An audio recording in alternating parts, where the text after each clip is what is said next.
एक बार फिर से आप सभी का शैडो गॉड के नए एपिसोड में स्वागत है।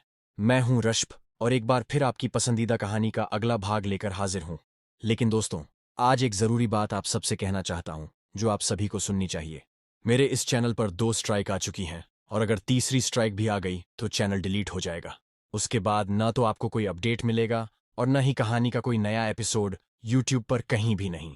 अगर आप चाहते हैं कि आपको शैडो गॉड की कहानी नियमित रूप से मिलती रहे तो मेरा टेलीग्राम लिंक डिस्क्रिप्शन और कमेंट दोनों में दिया गया है। तुरंत ज्वाइन कर लीजिए ताकि आप कहानी का एक भी हिस्सा मिस न करें। जैसे मेरा पहला चैनल निशानी पुरवेज बिना किसी वार्निंग के बंद हो गया था, वैसे ही यह चैनल भी कभी भी चला जा सकता है। इसीलिए मैं आपको पहले से ही बता रहा हूं, आगे आपकी मर्जी। टेलीग्राम चैनल का लिंक डिस्क्रिप्शन और कमेंट दोनों में है, अभी ज्वाइन करें। नवकोर का व्यापार आत्मा रत्नों के बदले करता था। कारवां में असली व्यापारियों के अलावा पहरेदार और सरकारी अधिकारी भी थे और भेष बदलकर ऊर्जा कला के विशेषज्ञ भी थे। कुल मिलाकर छोटू को ड्रैगन पूर्वज राजवंश के बारे में काफी अच्छी धारणा थी। जैसे जैसे वे आगे बढ़ते गए, उनकी मुलाकात कुछ और अलग थलग पड़े समृद्ध समृद्ध महाद्वीप के साधकों से हुई जो उनके समूह में शामिल हो गए। आखिरकार शाम हो गई और सिल्वर मून की मशालों की रोशनी और चमकती दीवारों के मिलन से पूरा इलाका जगमगा उठा। इन्हीं परिस्थितियों में व्यापार कारवां शहर में प्रवेश कर गया। शहर के फाटक पर उन्हें द्वारपालों ने रोक दिया। कर आपके समूह में लोगों की संख्या पर आधारित है, एक पहरेदार ने ठंडी आवाज में कहा। प्रति व्यक्ति एक मध्यम श्रेणी का शक्तिवर्धक पत्थर, प्रति घोड़े 2 और प्रति बॉक्स 3। क्या? नेता ने आश्चर्य से कहा। आंखें चमकाते हुए उसने कहा, कल टैक्स कम दर्जे के शक्तिवर्धक पत्थर पर था, अब यह मध्यम दर्जे का है। यह तो पूरे 10 गुना ज्यादा है। और अगले गेट पर तो देखो, वे कम दर्जे के शक्तिवर्धक पत्थर वसूल रहे हैं, मध्यम दर्जे के नहीं। अभी अभी आदेश आया है कि अमीर सुंदर महाद्वीप से आने वाले हर व्यक्ति को सिल्वर मून में प्रवेश करने के लिए यह कर देना होगा, अगर नहीं तो तुम्हारा कोई काम नहीं। गार्ड पश्चिमी महाद्वीप की भाषा बोल रहा था। जाहिर है उसे जरा भी परवाह नहीं थी कि सुनने वाले उसे समझ पाएंगे या नहीं, और उसकी आंखों के भाव से लग रहा था कि वह उन्हें जान से मार डालना चाहता है, या उससे भी बदतर। अच्छा, क्या तुम पैसे दोगे या नहीं? अगर नहीं तो जाने दो, और फिर कभी सिल्वर मून वापस मत आना, समझे? छोटू पश्चिमी महाद्वीप की भाषा न तो बोल सकता था और न ही समझ सकता था। हालांकि उस आदमी की आवाज में मानसिक उतार चढ़ाव के कारण वह उसके शब्दों का अर्थ समझने में सक्षम था। लाइफ सीजिंग स्तर पर पहुंचने के बाद अधिकांश बोली जाने वाली भाषाओं को समझने के लिए मानसिक उतार चढ़ाव का उपयोग करना संभव था। अरे जो भी हो, अभी तो हम इसे बर्दाश्त करेंगे। सिर हिलाते हुए कारवां के नेता ने समूह के सदस्यों से पैसे इकट्ठा किए और उन्हें गार्ड को सौंप दिया। छोटू की ओर मुड़कर उसने अपनी आवाज धीमी की और समझाया, लेडी प्रिंसेस सिल्वर मून को इस समय हम समृद्ध समृद्ध महाद्वीप के लोगों से कुछ न कुछ झगड़ा जरूर है। वह आकाश स्वर्ग राजवंश के एक विशेष रूप से कट्टरपंथी गुट से संबंधित है, एक ऐसा समूह जो हमेशा समृद्ध समृद्ध महाद्वीप पर आक्रमण का आह्वान करता रहता है। अखरोट के आकार के शक्तिवर्धक पत्थर हल्की रोशनी से चमक रहे थे। उन्हें पूरी तरह से काटा गया था और उनमें कोई भी दोष दिखाई नहीं दे रहा था। शक्तिवर्धक पत्थर को काटने के नियम प्राचीन काल से ही मौजूद थे और यही वजह थी कि इन्हें आसानी से मुद्रा के रूप में इस्तेमाल किया जा सकता था। एक बार जब कोई उनके अंदर की शक्ति को छू लेता तो वे किसी ऐसी चीज में बदल जाते जो पैसे के रूप में इस्तेमाल करने लायक नहीं होती। पत्थर छीनते हुए पहरेदार ने खून से लथपथ आंखों से समूह को देखा और कहा, यह तो अच्छा है। लगता है तुम्हें पता है कि तुम्हारे लिए क्या अच्छा है। अच्छा हुआ कि तुमने बहस नहीं की, वरना मैं तुम्हें मार डालता। तुम्हारे सिर शहर की दीवारों पर लगाने के लिए चेतावनी के बड़े बड़े चिन्ह बन सकते थे। ये कहते हुए छोटू और बाकी कारवां शहर में दाखिल हो गए। जैसे ही वे आगे बढ़े, पहरेदार हंस पड़े। ये मोटी भेड़ें वध के लिए इंतजार कर रही हैं। क्या हमें आज रात ही उन्हें खत्म करने के लिए आदमी भेज देना चाहिए? नहीं, गार्ड के कप्तान ने कहा। वे ड्रैगन पूर्वज वंश से हैं, इसलिए आप कभी नहीं जान सकते कि उनके दल में महापुरुष छिपे हैं या नहीं। इसके अलावा हमारे आकाश स्वर्ग वंश और ड्रैगन पूर्वज वंश के बीच कोई खुला युद्ध नहीं है। चलो बस तब तक इंतजार करते हैं जब तक वे व्यापार शुरू नहीं कर देते, फिर हम उन पर जुर्माना लगाकर उन्हें दिवालिया घोषित कर सकते हैं। मानसिक उतार चढ़ाव के कारण छोटू ने उसकी बातें सुन ली। जहां तक कारवां के बाकी सदस्यों का सवाल है, वे पहले से ही आपस में मामलों पर चर्चा कर रहे थे। बिल्कुल घिनौना। मुझे यकीन नहीं हो रहा कि उन्होंने टैक्स इतना बढ़ा दिया। लगता है अब हम यहाँ ज्यादा दिन व्यापार नहीं कर पाएंगे। आप सही कह रहे हैं। खैर, इस समृद्ध और हरे भरे महाद्वीप में हालात दिन ब दिन बेहतर होते जा रहे हैं। कल ही मैंने लोगों को यह कहते सुना कि स्वर्गीय क्षति की भरपाई हो गई है, जिसका मतलब है कि अब कोई राक्षस अंदर नहीं आ पाएगा। हमारी जमीनों के लिए अच्छे दिन आ रहे हैं और जीवन शक्ति पहले से कहीं ज्यादा प्रबल है। दरअसल मुझे यकीन है कि इसीलिए पश्चिमी महाद्वीप हम पर शिकंजा कस रहा है। लगभग तुरंत ही बातचीत में उत्साह का माहौल छा गया। मुझे आश्चर्य है कि वह कौन था जिसने आकाश को हुए नुकसान की मरम्मत की। अफवाहों के अनुसार यह डेमी मॉर्टल एकेडमी का एक छात्र था जिसका नाम छोटू था। उन्होंने ऐसा कैसे किया? चारों संस्थानों के कुलाधिपति भी उस नुकसान की भरपाई नहीं कर पाए। मैंने सुना है कि उसका समर्थक एक महान ड्रैगन से भी अधिक शक्तिशाली है। कारवां नेता ने कहा, तुमने सचमुच 3 उच्च पदस्थ प्रशासकों को मार डाला? वे हम पर देशद्रोह का आरोप लगाएंगे। आकाश स्वर्ग राजवंश हमें अपनी मोस्ट वांटेड सूची में डाल देगा। इससे दोनों महाद्वीपों के बीच युद्ध भी छिड़ सकता है। अगर उन्हें युद्ध चाहिए तो उन्हें युद्ध मिलेगा, छोटू ने जवाब दिया। चिंता मत करो, मैं राजकुमार वेई का दोस्त हूं, इसलिए मैं तुम सबकी देखभाल करूंगा। अभी के लिए मैं सिल्वर मून पर कब्जा करूंगा और शहर को उसके सभी शक्तिवर्धक पत्थरों से मुक्त करूंगा। ग्रैंड। सम्राट का शिवालय प्रकट हुआ और छोटू ने कारवां के सभी लोगों को अंदर डाल दिया। तुम, उस व्यापारी ने हकलाते हुए कहा, जो उन्हें आंगन में ले आया था। वह धीरे धीरे पीछे हटने लगा। तुम पश्चिमी महाद्वीप के शैतान सब मर जाओगे। एक नजर से छोटू ने अपना मानसिक तूफान अनलीश्ड किया और वह आदमी फट गया। फिर छोटू ने ग्रैंड सम्राट के शिवालय को वापस अपने शरीर में समाहित कर लिया, अपना इन्फर्नल डीटी स्पीयर उठाया और व्यापार मंडप की ओर वापस चला गया। बूम! मंडप का दरवाजा फट गया और गार्डों ने छोटू को बाहर निकलते हुए देखा। अरे, तुम कौन हो? तुम क्या कर रहे हो? छोटू ने उसे मारा और हवा में उठा लिया, जहां वह फिर फट गया। घात लगाओ, घात लगाओ! चिल्लाते हुए गार्ड दौड़ने लगे, लेकिन छोटू ने बस उन्हें देखा और वे आग की लपटों में बदल गए और राख में बदल गए। धिक्कार है!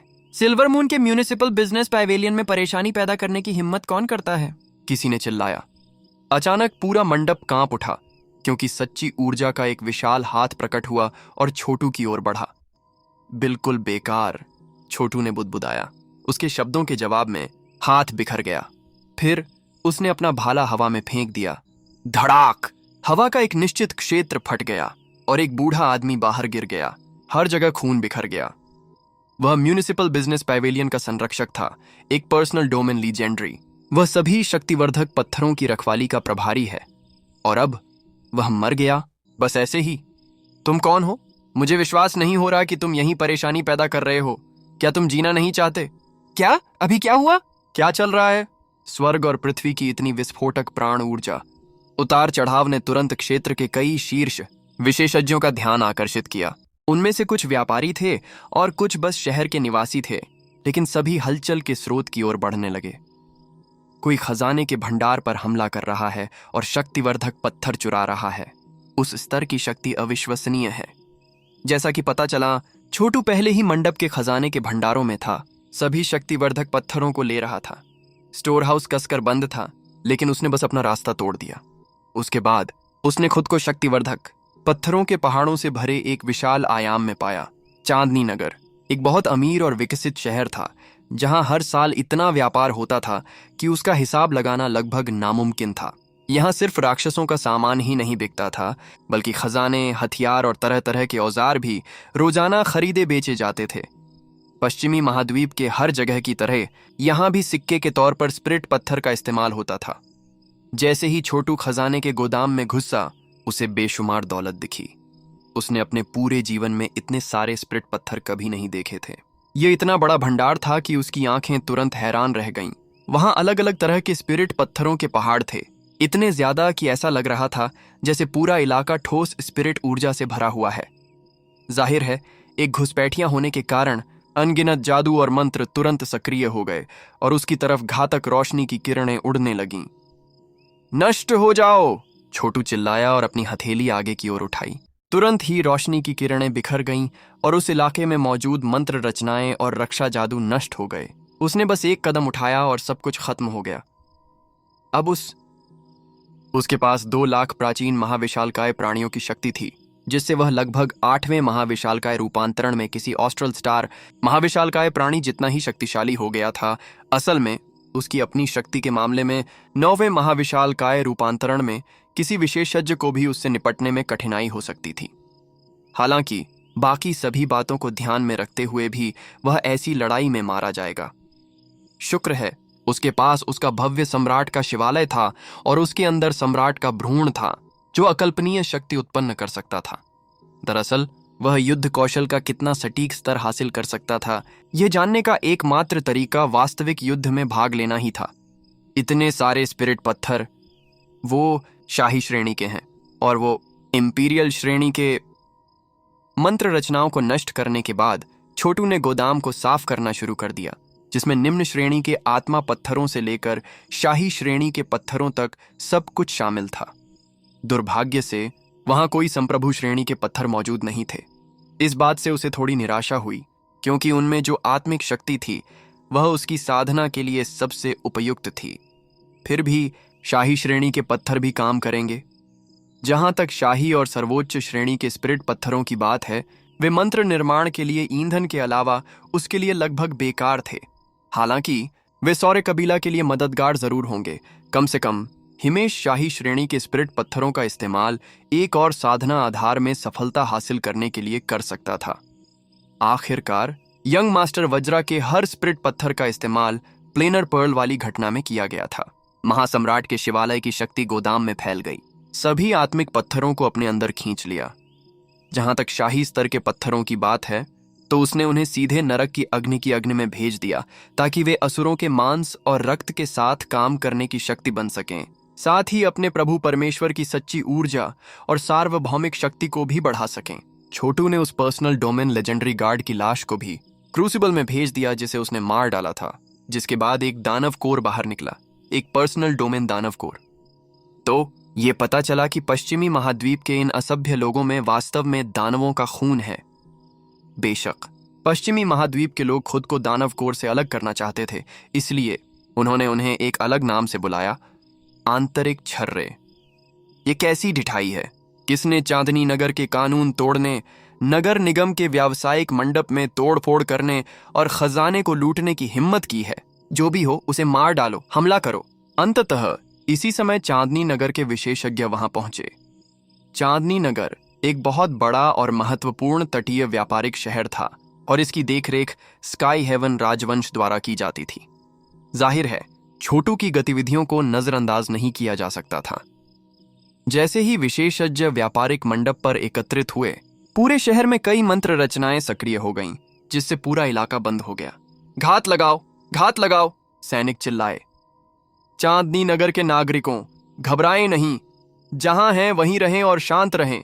जो भी उपद्रव करेगा उसे तुरंत मार दिया जाएगा। Ding dong, ding dong.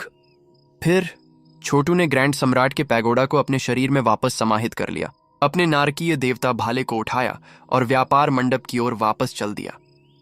मंडप का दरवाजा धड़ाम से खुला और पहरेदारों ने छोटू को बाहर निकलते देखा। अरे तुम कौन हो? क्या कर रहे हो? घात घात। अरे चांदनी नगर के म्यूनिसिपल बिजनेस पेवेलियन में कौन मुसीबत खड़ी करने की हिम्मत कर सकता है? किसी ने चिल्लाकर कहा। अचानक पूरा पेवेलियन कांप उठा जब सच्ची ऊर्जा का एक विशाल हाथ प्रकट हुआ और छोटू की ओर बढ़ा। वह म्यूनिसिपल बिजनेस पेवेलियन का संरक्षक था, एक निजी क्षेत्र का दिग्गज। वह सभी स्पिरिट पत्थरों की निगरानी का प्रभारी था और अब वह मर गया, बस यूं ही। क्या? अभी क्या हुआ? क्या हो रहा है? इस उतार चढ़ाव ने तुरंत ही उस क्षेत्र के कई शीर्ष विशेषज्ञों का ध्यान आकर्षित किया। उनमें से कुछ व्यापारी थे और कुछ साधारण शहरी, लेकिन सभी ने हंगामे के स्रोत की ओर रुख करना शुरू कर दिया। शक्ति का वह स्तर अविश्वसनीय है। गोदाम को कसकर बंद कर दिया गया था, लेकिन वह बस अपना रास्ता तोड़कर अंदर घुस गया। बाद में उसने खुद को आत्मा पत्थरों के पहाड़ों से भरे विशाल आयाम में पाया। नॉयन पाम, अग्नि ड्रैगन ऊर्जा कला, आत्माओं को खा जाओ, स्वर्ग पर आक्रमण करो, अजय बिजली ब्लिट्स, अंतहीन जेटफॉल। चांदनी नगर के 5 विशेषज्ञों द्वारा 5 अद्वितीय शाही श्रेणी की ऊर्जा कलाएं प्रदर्शित की गईं, जिनमें से प्रत्येक ऊर्जा कला अत्यंत चौंकाने वाली थी। नीचे शहर के लोगों ने आश्चर्य व्यक्त किया। चांदनी नगर के 5 युद्ध देवता सक्रिय हैं, वे लेडी प्रिंसेस चांदनी नगर के 5 सबसे शक्तिशाली अधीनस्थ हैं। जो भी परेशानी खड़ी कर रहा है उसे बिना किसी संदेह के मार दिया जाएगा। इतने सालों में ऐसी घटनाएं कितनी बार हुई हैं? मुझे लगता है कि आखिरी बार कुछ 100 साल पहले हुआ था, जब सभी मंत्र रचनाएं पूरी नहीं हुई थीं। आजकल चांदनी नगर हर गुजरते दिन के साथ और भी शक्तिशाली होता जा रहा है। वह कौन है? वह पश्चिमी महाद्वीप का नहीं लग रहा। वह तो किसी समृद्ध महाद्वीप से है। उन शापित अमीर रसीला महाद्वीप के कमीनों, मुझे यकीन नहीं आ रहा कि उनमें से किसी ने चांदनी नगर में परेशानी पैदा करने की हिम्मत की। उसे मार डालो, सभी बर्बर कमीनों का कत्ल करो, उन सबको मार डालो और उनके सिर दीवार पर लगे कीलों पर लगा दो। समृद्ध हरे भरे महाद्वीप पर आक्रमण करो, वहां सबको मार डालो। उन्हें आखिरी तक मरना चाहिए। उनकी हिम्मत कैसे हुई कि वे अपने राक्षसी कोर से हमसे आत्मा के पत्थर निकाल सकें? मार डालो उन्हें। चांदनी नगर का हर एक निवासी ऊपर से हो रही लड़ाई को देखकर गुस्से से एक ही तरह की बातें चिल्ला रहा था, और पूरे शहर में समृद्ध समृद्ध महाद्वीप के लोगों को पकड़ा जा रहा था। पश्चिमी महाद्वीप के ये लोग हमसे सचमुच नफरत करते हैं, छोटू ने सोचा। राक्षसों के खून वाले लोग साफ तौर पर अंदर से सड़े हुए हैं, बुनियादी स्तर पर हमसे अलग हैं। 5 ऊर्जा कलाओं के हमलों ने उसे जरा भी नुकसान नहीं पहुंचाया और उसने उन्हें तुरंत बेअसर कर दिया। शांति से चारों ओर देखते हुए उसने शहर के केंद्र से 5 आकृतियों को अपनी ओर आते देखा। वे उससे कुछ दूरी पर रुक गए, उसे चारों ओर से घेरे हुए थे। ये चांदनी नगर के शीर्ष विशेषज्ञ थे, जिन्हें युद्ध देवता कहा जाता था। उनमें से 3 पर्सनल डोमेन लेजेंडरी थे और 2 सातवें परिवर्तन में थे, जिससे वे अजय भूत देवता लेजेंडरी बन गए थे। उन सभी ने चमकदार कवच पहन रखा था और उनके सिर के ऊपर प्रकाश का घेरा था, जो उन्हें स्वर्ग से धरती पर उतरे देवताओं जैसा बना रहा था। एक युद्ध देवता आगे बढ़ा और बोला, तुम कौन हो? तुम समृद्ध महाद्वीप से हो? तुम चांदनी नगर में परेशानी क्यों खड़ी कर रहे हो? तुम भाग नहीं सकते। चांदनी नगर की मंत्र रचनाएं सक्रिय होने के बाद कोई भी शहर से बाहर नहीं निकल सकता। हाँ बिल्कुल। छोटू अचानक गायब हो गया। फिर युद्ध देवता के पीछे फिर से प्रकट हुआ, जहां उसने हथेली से वार किया। घूमते हुए युद्ध देवता ने क्रूरता से मुस्कुराया। मैं चांदनी नगर में अजेय हूं और मंत्र रचना मुझे असीमित शक्ति देती है। मरने के लिए तैयार हो जाओ। उसने तुरंत अपनी हथेली छोटू की हथेली से टकराने के लिए बढ़ाई। लगभग तुरंत ही उसकी क्रूर मुस्कान आतंकी अभिव्यक्ति में बदल गई। फिर शहर में नीचे मौजूद सभी लोगों ने देखा कि वह एक गुब्बारे की तरह फूलने लगा, जब तक कि वह बस फट नहीं गया। उसे मरने से पहले चीखने का मौका भी नहीं मिला। कुछ देर बाद एक भूत देवता लेजेंडरी चिल्लाया, पीछे हटो, जल्दी करो। पीछे हटते हुए उसने अपना निजी क्षेत्र बुलाया, जो एक बहती नदी और एक विशाल पहाड़ जैसा दिख रहा था, और उसे छोटू की ओर गड़गड़ाते हुए भेजा। उसके पहुंचने से पहले ही छोटू फिर से गायब हो गया। फिर खून हवा में फैल गया, क्योंकि भूत देवता लेजेंडरी का सिर उसके कंधों से उड़ गया, जिसे छोटू के भाले ने काट दिया था। चांदनी नगर में हर किसी को ऐसा लगा जैसे वे किसी बुरे सपने में उतर गए हों। कांप जाओ तुम सब, छोटू चिल्लाया। तुम पश्चिमी महाद्वीप के लोग समृद्ध महाद्वीप पर आक्रमण करना चाहते हो? क्या मजाक है? अब से यहां का कोई भी शहर जो मेरे महाद्वीप को नुकसान पहुंचाने की बात करने की हिम्मत करेगा, उसे नक्शे से मिटा दिया जाएगा। और मैं चांदनी नगर से शुरुआत करने जा रहा हूं। आज के बाद पश्चिमी महाद्वीप में कोई चांदनी नगर नहीं होगा। यह यहाँ के सभी दूसरे असभ्यों के लिए एक चेतावनी के रूप में काम करेगा। बिना किसी चेतावनी के उसका भाला लाखों करोड़ों अनुमानों में बदल गया, जो शेष 3 युद्ध देवताओं की ओर बढ़े। उनके निजी क्षेत्र भी उनकी रक्षा नहीं कर सके, वे बस मर सकते थे। इससे पहले कि ध्रुव का भाला तीनों योद्धा देवताओं तक पहुंच पाता, चांदी के चांद की गहराइयों से एक जबरदस्त शक्ति निकली। चांदी की रोशनी फैल गई और शहर के ऊपर एक चांद दिखाई दिया, जिसमें से एक औरत बाहर आई। मेरे सेनापतियों को मारने वाले, ओ नादान इंसान, तुम्हारी मौत निश्चित है। उसने एक सुरक्षा घेरा बनाया, जिसने तुरंत ही तीनों भाले के हमलों को रोक दिया और उन्हें बेकार कर दिया। तीनों योद्धा देवताओं की जान बच गई। ध्रुव ने अपना भाला बगल में टिकाया और उस औरत की तरफ देखा, जो साफ तौर पर शहर की मुखिया थी। वह आकाश स्वर्ग राजवंश के शाही परिवार की सदस्य राजकुमारी चंद्रिका थी, जिसे ऊर्जा कलाओं की एक ताकतवर विशेषज्ञ माना जाता था। ऐसा लग रहा था मानो तारों की शक्ति आसमान से उतर रही हो, उसे आशीर्वाद दे रही हो और उसे बहुत पवित्र बना रही हो। साथ ही उसमें कुछ ऐसा भी था जिससे लग रहा था कि वह कभी मर ही नहीं सकती। उसके अंदर से आने वाली ताकतों से अंदाजा लगाया जा सकता था कि वह 8वें और 9वें शक्तिशाली बदलावों के बीच में कहीं थी। तो वह 8वें महाशक्तिशाली रूप में है, जो उसे एक छोटा तारा महाशक्तिशाली बनाता है।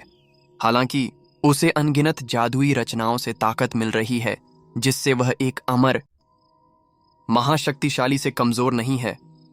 ध्रुव ने नरक के तूफानी मौसम में इस तरह के प्राणियों को मारा था, जैसे कि कांस्य ज्वाला जैसे राक्षस, इसलिए वह इनसे निकलने वाली ताकतों से अच्छी तरह वाकिफ था। खुद दूसरे बदलाव में होने के बावजूद उसे इस स्तर की ताकत से डर नहीं लगा। हालांकि चंद्रिका के पास मौजूद सुरक्षा के तरीकों को हल्के में नहीं लिया जा सकता था और जादुई रचनाएं तो जानलेवा थीं। इससे भी बुरी बात यह थी कि पश्चिमी महाद्वीप की जीवन शक्ति सम्राट के मंदिर को नष्ट करना चाहती थी, जिससे उसके लिए उसका इस्तेमाल करना और भी मुश्किल हो गया था। साफ तौर पर उसे खुशबूदार महाद्वीप की तुलना में कहीं ज्यादा सावधान रहना पड़ा। तुम कौन हो? उसने ठंडे चेहरे से पूछा। खुशहाल समृद्ध महाद्वीप का कचरा। जो कोई भी मेरे प्यारे चंद्रिका शहर पर हमला करेगा, उसे खून की नदियां बहाकर इसकी कीमत चुकानी पड़ेगी। क्या तुम्हें डर नहीं लगता? यह सच है कि उसके 2 योद्धा देवता मारे गए थे, जिससे वह बहुत गुस्से में थी। वे उसके खास साथी थे, लगभग अमर संस्थान के पवित्र शिष्यों के जैसे। ध्रुव ने कहा, खुशहाल और समृद्ध महाद्वीप और पश्चिमी महाद्वीप लंबे समय से एक दूसरे के साथ व्यापार करते रहे हैं। दोनों तरफ को बहुत फायदा हुआ है। तुम्हें व्यापार की शर्तों को अकेले बदलने का क्या हक है? इससे भी बुरा, तुम लोगों को बदनाम करते हो, उनके राक्षसी गुण चुराते हो और यहां तक कि उन्हें बिना किसी वजह के गिरफ्तार भी करते हो। क्यों? सुनो किसान, इस खुशहाल समृद्ध महाद्वीप का हर आदमी बेकार है और उसे पश्चिमी महाद्वीप का गुलाम होना चाहिए। ये सच है कि तुम हमारे कीमती आत्मा पत्थर लेने के लिए उन घटिया राक्षसी तत्वों का इस्तेमाल करते हो। ये एक मजाक है। तुम्हारी नस्लें अशुद्ध हैं और तुम सब घिनौने जन्मजात गुलाम हो। हम पश्चिमी महाद्वीप के लोगों का खून सबसे शुद्ध है और हम पर राज करने के लिए ही बने हैं। एक दिन खुशहाल समृद्ध महाद्वीप हमारे हुक्म के आगे झुकेगा और तुम नादान डर से कांप उठोगे। अगर मैं गलत नहीं समझ रहा हूं तो तुम लोग ही अशुद्ध खून वाले हो। तुम सब तो आधे राक्षस हो। तुम पर लटके हुए पहाड़ का न जाने कब से राज है। तुम अब इंसान भी नहीं रहे। तुम आधे इंसान आधे राक्षस हो। अजीब लोग। जैसे ही ये शब्द उसके मुंह से निकले, ध्रुव को याद आया कि उसकी मां लटके हुए पहाड़ की एक पवित्र बेटी थी और शायद वह भी राक्षसों का खून लेकर ही पैदा हुआ था। बेशक तब से उसका खून बदल गया था। भगवान की सच्ची शक्ति और ब्रह्मांडीय ताकत के साथ वह देव आत्माओं का खून बन गया था। दरअसल उसका खून देवताओं की सेना से भी बढ़कर था। उसमें भगवान की चमक थी। आधे इंसान आधे दानव, ये अजीब लोग। राजकुमारी चंद्रिका की चांदी जैसी आंखें मानो ऊपर तारों की रोशनी से जल उठीं। हे नादान इंसान, तुमने पश्चिमी महाद्वीप के लोगों के ऊंचे खून और आकाश स्वर्ग राजवंश की इज्जत को मिट्टी में मिला दिया है। आज सिर्फ तुम ही नहीं मरोगे। चंद्रिका के खुशहाल समृद्ध महाद्वीप के सभी लोगों को फांसी दी जाएगी। कितनी बेशर्मी है। ध्रुव गुर्राया। जीने में कोई दिलचस्पी नहीं। ठीक है, देखते हैं कौन मरता है। जैसे ही उसका भाला आगे बढ़ा, एक गहरी और रहस्यमय दिशा में रात की रागिनी गड़गड़ाई, जो राजकुमारी चंद्रिका की ओर बढ़ रही थी। साफ तौर पर वह बस उसके हमले का इंतजार कर रही थी। स्वर्गीय भेड़िया आर्शी का जादू, उसने कहा। उसके सिर के ऊपर एक बहुत बड़ा तारा प्रकट हुआ, जो बहुत भयानक था और उस दुष्ट स्वर्गीय भेड़िए तारे की राक्षसी शक्ति से धड़क रहा था। साफ तौर पर राजकुमारी चंद्रिका ने पुराने स्वर्गीय भेड़िए तारे को अपना सबसे खास तारा मानकर उसका इस्तेमाल एक आर्षित जादू सीखने के लिए किया था। उस जादू का इस्तेमाल करके वह उस पौराणिक तारे की राक्षसी ताकत का इस्तेमाल कर सकती थी। यह राक्षसों या बुरे लोगों से जुड़ा नहीं था, बल्कि स्वर्ग और पृथ्वी की शुद्ध शक्ति थी। आमतौर पर इस स्तर की राक्षसी शक्ति जिस किसी पर भी हमला करती, उसकी इच्छा शक्ति को तुरंत खत्म कर देती। अचानक उसके हाथ में एक राजदंड आ गया, जिसके ऊपर आधा चांद बना हुआ था। राजदंड के दूसरे सिरे पर नीचे एक बड़ा स्वर्गीय भेड़िया था, जो चांद की तरफ गरज रहा था। यह उसका स्वर्गीय भेड़िया चंद्रमा राजदंड था। यह सच में एक शक्तिशाली दिव्य हथियार और जादुई खजाना था, जिसका इस्तेमाल वह कई तरह से कर सकती थी। एक बात तो यह थी कि इसमें जादुई रचनाओं से भरी एक दुनिया थी, जिसका इस्तेमाल करके वह अब रोशनी के गोल घेरे फैलाकर ध्रुव के नरक के देवता वाले भाले को रोक रही थी। स्वर्गीय भेड़िया चांद को निगल जाता है। उसने राजदंड घुमाया और चमकती तारों की रोशनी की एक जबरदस्त धारा निकली जो उसके चारों ओर घूमती रही, उसे तब तक ताकत देती रही जब तक कि उसकी असली ताकत ने एक विशाल चांदी के भेड़िए का रूप नहीं ले लिया जो ध्रुव पर झपटा। ध्रुव जरा भी नहीं हिला। उसके पीछे उसकी असली ताकत ने हाथी के सिर और इंसान के शरीर वाली एक शक्ल ले ली। उसी वक्त पुरानी शक्ति भगवान की महिमा नीचे आई जिसने उस चांदी की रोशनी को आसानी से कुचल दिया। घिनौना स्वर्गीय भेड़िया, भगवान की भाषा में एक आवाज आई। हाथी के सिर और इंसान के शरीर वाले प्राणी ने अपनी सूंड हिलाई और स्वर्गीय भेड़िया टूटकर चांदी की रोशनी के अनगिनत टुकड़ों में बदल गया। 2 लाख विशालकाय प्राणियों की ताकत से सहारा पाए ध्रुव ने एक कदम आगे बढ़ाया और अपने भाले से वार किया। मैं लगभग अमर स्तर पर पहुंच चुकी हूं, राजकुमारी चंद्रिका ने कहा। मैं चंद्रिका के पुराने शहर से एक हो गई हूं। मैं स्वर्ग और पृथ्वी से जुड़ी हुई हूं। आंखों में गुस्सा भरकर उसने अपने हाथ सिर पर रखे और अपने राजदंड से बहुत सारे कागज के ताबीज मंगवाए। कुछ 6 कोणों वाले तारों के नक्शे थे, कुछ 5 कोणों वाले तारों के नक्शे और कुछ 9 सितारों के मोतियों के हार की तरह थे। उसी समय चंद्रिका के अंदर की जादुई रचनाएं चालू हो गईं, जिससे राजकुमारी चंद्रिका की ताकत तुरंत बढ़ गई। पलक झपकते ही वह अपनी पूरी ताकत पर पहुंच गई। चांदी का स्वर्गीय भेड़िया फिर से प्रकट हुआ। उसके ऊपर चांदी का चांद लटका हुआ था जो लगभग एक तलवार की तरह दिख रहा था, काटने और न्याय करने के लिए तैयार। हमला करो। उसका राजदंड अब पहले से 10 गुना ज्यादा ताकतवर था और उसने ध्रुव के भाले से टक्कर लेने के लिए उसे आगे बढ़ाने में जरा भी हिचकिचाहट नहीं दिखाई। जब दोनों हथियार आपस में टकराए तो ऐसा लगा जैसे कोई उल्कापिंड जमीन पर गिर गया हो। चंद्रिका की अनगिनत सड़कें टूट गईं और अनगिनत जादू की रचनाएं नष्ट हो गईं। शहर की सड़कें मिथ्रिल से बनी थीं और उनमें शक्तिशाली सुरक्षा के जादू थे जिन्हें बड़े बड़े योद्धा भी नुकसान नहीं पहुंचा सकते थे। लेकिन ध्रुव के हमले विशालकाय प्राणियों के कदमों के निशान की तरह थे और उनसे पैदा हुई कंपन जमीन की टाइलों को तोड़ने के लिए काफी से ज्यादा थी। नरक के देवता का भाला नरक की शक्ति से मजबूत था और इतना ज्यादा ताकतवर था कि शहर में बने जादू कुछ भी नहीं थे। भाले के हर वार से नरक की तस्वीरों वाली रोशनी निकलती। खुशी का नरक, आवाजों का नरक, कभी न खत्म होने वाला नरक, कीचड़ के गड्ढों का नरक, ठंडी बर्फ का नरक, पिघलते लोहे का नरक। अलग अलग नरकों ने मिलकर एक ऐसी ताकतवर विनाशकारी शक्ति बनाई जो जीवित दुनिया को जलते हुए पाताल लोक में बदल सकती थी। सच तो यह है कि ऐसी शक्ति का सामना करने वाले लगभग सभी जीवित प्राणियों के पास उसके आगे झुकने के सिवा कोई और चारा नहीं होता। हाल ही में मिली बड़ी कामयाबी के बाद ध्रुव ने पहली बार अपनी पूरी ताकत दिखाई थी। अपनी भाला चलाने की कला में 2 लाख विशालकाय राक्षसों की ताकत का इस्तेमाल करते हुए इसने अनगिनत नरकों की चमक बिखेरी। और हालांकि यह थोड़ा भारी और धीमा था, फिर भी यह बहुत ज्यादा ताकतवर था। यह अपने साथ ऐसा अंधेरा लेकर आया जो आसपास की सारी चमक और रोशनी को बुझा सकता था और शुद्ध शैतानी पैदा कर सकता था, जो ब्रह्मांड की सबसे अलग करने वाली शक्ति है। धमाका! भाला जोर से गड़गड़ाया जब वह राजदंड से टकराया। राजकुमारी चंद्रिका चीख पड़ी जब उसका हथियार उसके हाथ से छूट गया। पीछे हटते हुए उसकी आंखें डर से चमक उठीं, क्योंकि उसे एहसास हो गया था कि वह हार चुकी है। नरक की शक्ति से मिले इस हमले का वह किसी भी तरह सामना नहीं कर सकती थी। नरक के देवता के भाले के हर वार से उसे ऐसा लग रहा था जैसे वह नरक में ही हो और उसकी आत्मा अंतहीन निराशा के सिवा कुछ नहीं झेल रही हो। ऐसा लग रहा था जैसे वह किसी ईश्वर आत्मा से लड़ रही थी जो किसी भी तरह की नाफरमानी बर्दाश्त नहीं करेगी और अपराधियों को तुरंत नरक में यातना देने के लिए भेज देगी। तुम मेरी हो, ध्रुव ने कहा। अचानक भव्य सम्राट का मंदिर प्रकट हुआ और भयानक आवाज के साथ राजकुमारी चंद्रिका पर गिर पड़ा। उसने राजकुमारी चंद्रिका को पकड़ लिया। दुनिया का अंत आ गया। यहाँ क्या हो रहा है? भागो, भागो! अरे ये कैसे हो सकता है? राजकुमारी चंद्रिका तो भगवान जैसी हैं, उन्हें कैसे बंदी बनाया जा सकता है? शहर के जादू भी उन्हें नहीं बचा सके। ये क्या हो रहा है? क्या ये आदमी अमर महापुरुष है या कोई आधा अर्शी? यह तो बहुत बुरा हुआ, हम फंस गए। उस अमीर समृद्ध महाद्वीप के बदमाश ने शहर को बंद कर दिया है। उसे आखिरी सांस तक लड़ो। शहर के कुछ बहादुर विशेषज्ञ ध्रुव से लड़ने के लिए हवा में उछल पड़े, और फिर भी इससे पहले कि वे उस तक पहुंच पाते वे राख में बदल गए।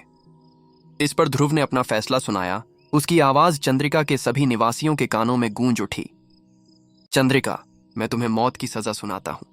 गड़गड़ाहट, ध्रुव ने राजकुमारी चंद्रिका पर पूरी तरह से कब्जा कर लिया और शहर की सारी महत्वपूर्ण ऊर्जा को अपने नियंत्रण में करने के लिए भव्य सम्राट के मंदिर का इस्तेमाल किया। वह राजकुमारी चंद्रिका को ग्रैंड सम्राट के मंदिर के अंदर रखकर पूरे शहर को अपनी शक्ति से शुद्ध करना चाहता था। बाकी 3 योद्धा देवता भाग नहीं पाए और वे भी अंदर खींच लिए गए। ध्रुव ने उन्हें मारा नहीं, बल्कि उन्हें बंदी बना लिया और बाद में इस्तेमाल करने के लिए छोड़ दिया। यही हाल राजकुमारी चंद्रिका का भी था, जिसे वह सैद्धांतिक रूप से आकाश स्वर्ग राजवंश को मोटी फिरौती पर बेच सकता था और शहर के सभी लोगों को भी। प्रचंड आशी अग्नि चंद्रिका के हर घर, सड़क और कोने में फैल गई। उसने सभी जादुई रचनाओं को अपने वश में कर लिया और उन पर ध्रुव का निशान छोड़ दिया। फिर आग शहर की नींव तक पहुंचती चली गई, जहां स्वर्ग और पृथ्वी की अनगिनत कीमती चीजें छिपी थीं। पलक झपकते ही वह खजाना छीन लिया गया और ध्रुव के मंदिर में खींच लिया गया। कुछ खजाने राजकुमारी चंद्रिका की जबरदस्त इच्छा शक्ति से सुरक्षित थे, लेकिन ध्रुव को इसकी परवाह नहीं थी। उसने बस ऐसी सुरक्षा व्यवस्थाओं को तोड़ दिया और जो चाहा ले लिया।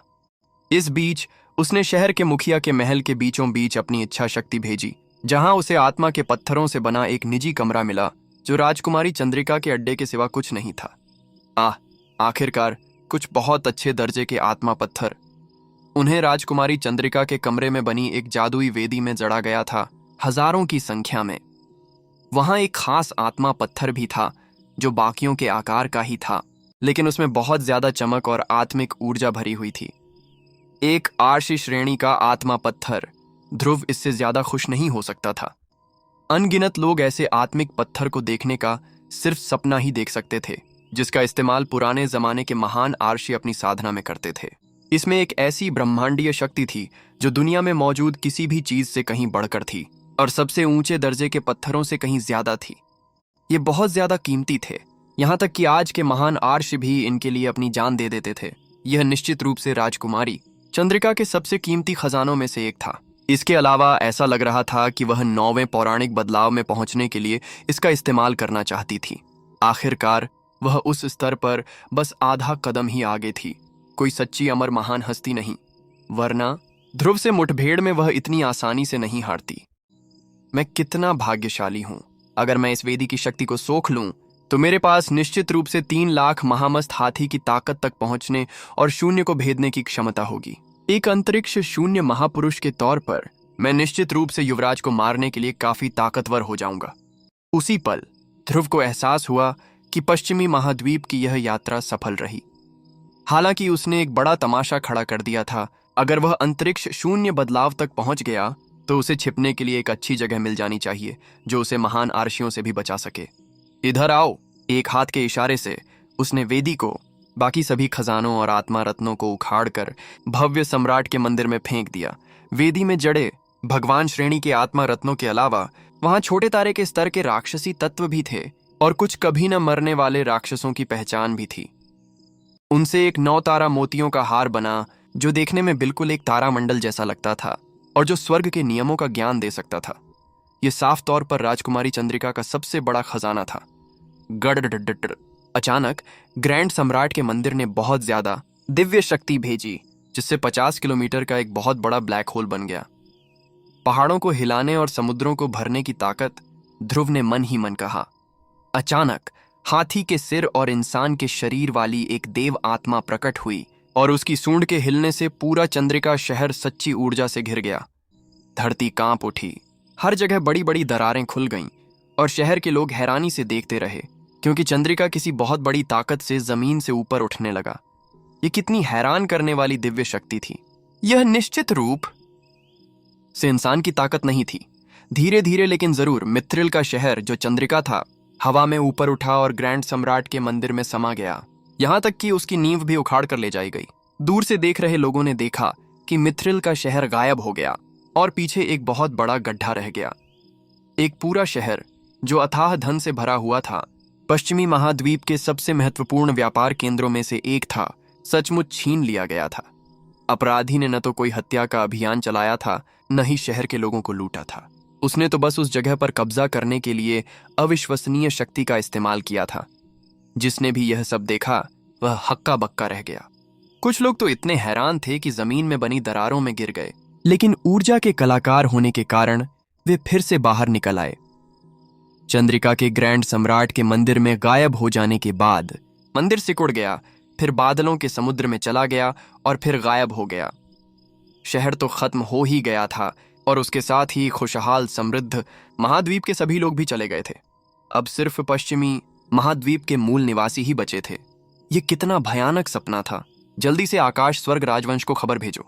ये बहुत बड़ी बात है, इससे क्रांति हो सकती है। चंद्रिका गायब हो गया, हम क्या करें, हम क्या करें? क्या ये अमीर हरे महाद्वीप के बर्बर लोग सच में हमला शुरू कर रहे हैं? हमें बदला लेना होगा, बदला। अब से हमें इस खुशहाल समृद्ध महाद्वीप का जो भी दिखेगा उसे मार डालना होगा। इससे कोई फर्क नहीं पड़ता कि वे मर्द हैं या औरत, बूढ़े हैं या जवान। यह खबर तुरंत ही पूरे महाद्वीप में फैलने लगी, जिससे कई लोग खुद उस जगह को देखने के लिए उड़ने लगे जहां कभी चंद्रिका हुआ करता था। बेशक आकाश स्वर्ग राजवंश पूरे महाद्वीप पर राज करता था और चंद्रिका एक बहुत ही महत्वपूर्ण जगह थी। यह तथ्य कि किसी ने सचमुच शहर छीन लिया था बहुत ही चौंकाने वाला था। राजवंश की राजधानी को पूरी तरह से हिलने में जरा भी वक्त नहीं लगा। पूरा महाद्वीप गूंज उठा। हालांकि अपराधी ध्रुव कहीं दिखाई नहीं दिया। सच तो यह था कि वह पश्चिमी महाद्वीप में कहीं और गहराई में था, तटीय चंद्रिका के असली ठिकाने से बहुत दूर। अभी उसकी सबसे बड़ी जरूरत छिपे रहना और अंतरिक्ष शून्य बदलाव को पाना था। इसके बाद शायद वह और भी तबाही मचाएगा। वह इन जमीनों पर इतनी तबाही मचाने के इरादे से नहीं आया था। वह नेक इरादे से राक्षसी तत्वों के बदले आत्मा पत्थर का व्यापार करने गया था, लेकिन उसे धोखा दिया गया। उन्होंने न सिर्फ उससे खाली वादे के बदले अपना माल वापस मांगा, बल्कि उसे बंदी बनाने की भी कोशिश की। यह व्यापार नहीं बल्कि खुलेआम डकैती थी। इसलिए वह उनके साथ वैसा ही व्यवहार करेगा जैसा उन्होंने उसके साथ किया था, और उनके लिए इतनी बड़ी मुसीबतें खड़ी करेगा जितना उन्होंने कभी सोचा भी नहीं होगा। शुक्र है उसे उससे कहीं ज्यादा फायदा हुआ जितना उसने कभी सोचा भी नहीं था। राजकुमारी चंद्रिका की वेदी के साथ, जो खास तौर पर कभी न मरने वाले बदलाव तक पहुंचने के लिए बनाई गई थी, यह सब सार्थक था। शुक्र है वह अपनी शैतान ईश्वर की मोहर की मदद से छिप सकता था, जिससे उसे ढूंढने की बजाय समुद्र से सुई ढूंढना ज्यादा आसान हो जाता। जाहिर है इस वक्त इस खुशहाल हरे महाद्वीप पर लौटना कोई अच्छा विकल्प नहीं होता, क्योंकि लोगों के लिए उसे खुले में ढूंढना कहीं ज्यादा आसान होता और यह खतरनाक भी होता। आखिरकार मानकर चल रहा था कि वह युवराज की बात नहीं मानेगा। उनके लिए वह भड़की हुई आग को चुनौती देने वाले पतंगे जैसा था। लेकिन जो कुछ हुआ उसके बाद ज्यादातर लोगों ने अपना विचार बदल दिया। दरअसल युवराज के समाज के कई सदस्य तो छिप भी गए थे। अब बहुत से लोगों को लगने लगा था कि युवराज ही सबसे ज्यादा खतरे में है। यहां तक कि अगर युवराज महान आरशी स्तर तक पहुंच भी जाए तो भी वह किसी ऐसे ताकतवर व्यक्ति के खिलाफ लड़ने में सक्षम नहीं होगा जो स्वर्ग को हुए नुकसान की मरम्मत कर सके। इन सब बातों के कारण जब वहां मौजूद लोगों को पता चला कि वे ध्रुव से बात कर रहे हैं तो वे बहुत उत्साहित हो गए। वह किसी महान कहानी के हीरो जैसा था। क्या आप पवित्र शिष्य ध्रुव हैं? काफिले के नेता ने कहा। सर, आपकी ऊर्जा कलाएं कितनी शक्तिशाली हैं, वे भयानक लगती हैं। मार्शल आर्ट प्रतियोगिता के दौरान क्या आप एक जीवन रक्षक नहीं थे? अब जब मैं इसके बारे में सोचता हूं तो राजकुमारी चंद्रिका एक खगोलीय तारा महान योद्धा हैं, जो कभी न मरने वाले बदलाव के बिल्कुल करीब हैं। चंद्रिका शहर की शक्ति के साथ वह कभी न मरने वाले महान योद्धा को आसानी से कुचल सकती थीं, लेकिन आपने न सिर्फ उन्हें हराया बल्कि उनका शहर भी ले लिया। क्या यह इस बात का संकेत नहीं है कि आप एक कभी न मरने वाले महान योद्धा को हरा सकते हैं? ग्रैंड सम्राट के मंदिर में सभी लोग इस बारे में बातें करने लगे। क्या वह अभी हाल ही में जीवन शक्ति पाने के स्तर पर था, लेकिन अब वह खगोलीय तारे के बदलाव में किसी को हरा सकता है? दोनों स्तरों में बहुत फर्क है। एक चींटी जैसा है, दूसरा ड्रैगन जैसा। एक चींटी का रातों रात ड्रैगन बन जाना किसी महाआर्षि से भी ज्यादा ताकतवर व्यक्ति के सहारे के बिना मुमकिन नहीं है। कोई भी इसके अलावा किसी और बात पर यकीन नहीं करेगा। दूसरे शब्दों में, ध्रुव पहले से ही युवराज को हराने के लिए काफी मजबूत है। मैं कहूंगा कि इसकी 80 से 90% संभावना है। ध्रुव को देखते हुए उनकी आंखों में जो हैरानी थी, उससे साफ पता चल रहा था कि वे उसे बहुत ही महत्वपूर्ण व्यक्ति मानते थे। 2 साल पहले अगर ध्रुव इनमें से किसी से भी मिला होता तो वे उसके लिए बहुत मायने रखते। भाई ध्रुव, नेता ने कहा, मैं आपका विनम्र सेवक आर्षि महागुरु ऋषि पूर्वज राजवंश का एक शाही सलाहकार उपराजकुमार माइटी प्लेक्सस का 32वां बेटा हूँ। अब मैं पूरी तरह से आपका एहसानमंद हूँ, इसलिए राजधानी शहर वापस आते ही मैं आपका कर्ज चुकाने की पूरी कोशिश करूंगा। दरअसल मुझे पता है कि राजधानी शहर में आपके कई भाई हैं जो बहुत ताकतवर परिवारों के लोग हैं, इसलिए मैं उनका धन्यवाद जरूर करूंगा। आर्ष्य पूर्वज राजवंश के सभी असली सदस्यों का उपनाम आर्ष्य था। यह नाम पहले सम्राट ने अपने वंशजों को दिया था और इस नाम का इस्तेमाल महाद्वीप में किसी और को करने की इजाजत नहीं थी। जैसा कि पता चला, व्यापार काफिले का नेता एक शाही परिवार का सदस्य था, जिसका मतलब था कि वह वाकई काफी ऊंचे पद पर था। ये देखते हुए ध्रुव के लिए उसका इस्तेमाल करना ठीक ही था। देवियों और सज्जनों, ध्रुव ने जोर से कहा, कृपया यहां महान सम्राट के मंदिर में थोड़ी देर आराम करें। जब मैं राजकुमारी चंद्रिका को पूरी तरह से अपने वश में कर लूंगा और जिस ऊर्जा कला पर मैं काम कर रहा हूं उसे पूरी तरह से सीख लूंगा, तब मैं राजकुमार वेई से संपर्क करूंगा और यह सुनिश्चित करूंगा कि आप सभी खुशहाल समृद्ध महाद्वीप पर वापस पहुंच जाएं। आर्ष महागुरु ने अपना सिर हिलाया और कहा, बेशक भाई ध्रुव, कृपया आगे बढ़ें और अपना जो भी काम है उसे करें। फिर उसने बाकी लोगों की तरफ देखा और कहा, सब लोग शांत हो जाओ। हम यहाँ महान सम्राट के मंदिर में सुरक्षित हैं। यह खुद महान सम्राट रिचलश द्वारा बनाया गया एक खजाना है और इतना ताकतवर है कि हम जिस पूरे इलाके से आ रहे हैं उसे काबू कर सकता है। जवाब में भीड़ शांत हो गई और ध्रुव को सिर हिलाते हुए देखा और वह वहां से गायब हो गई। मंदिर के एक दूसरे हिस्से में ध्रुव प्रकट हुई और फिर उसने ऊपर देखा। एक बहुत बड़ा चांदी का शहर हवा में तैर रहा था, जो पूरी तरह से मोहरों के निशानों से घिरा हुआ था। शहर के नीचे 4 लोग जंजीरों से बंधे हुए थे और हिल नहीं पा रहे थे। उनमें से एक ताकतवर औरत राजकुमारी चंद्रिका थी और बाकी उसके 3 योद्धा देवता थे। नमस्ते राजकुमारी चंद्रिका, उसने उसकी तरफ देखते हुए कहा। तो अब तुम्हें कैसा लग रहा है? तुमने कहा था कि इस खुशहाल समृद्ध महाद्वीप के लोग सब बेकार हैं और अब तुम यहाँ हो, पकड़ी गई हो और तुम्हारा शहर छीन लिया गया है। कुछ कहना चाहोगी? तू मर गई कमीनी। आकाश स्वर्ग वंश के महान आर्ष्य मुनि जरूरत पड़ने पर तुम्हें धरती के कोने कोने तक खोजेंगे। अब तुम्हें कोई नहीं बचा सकता।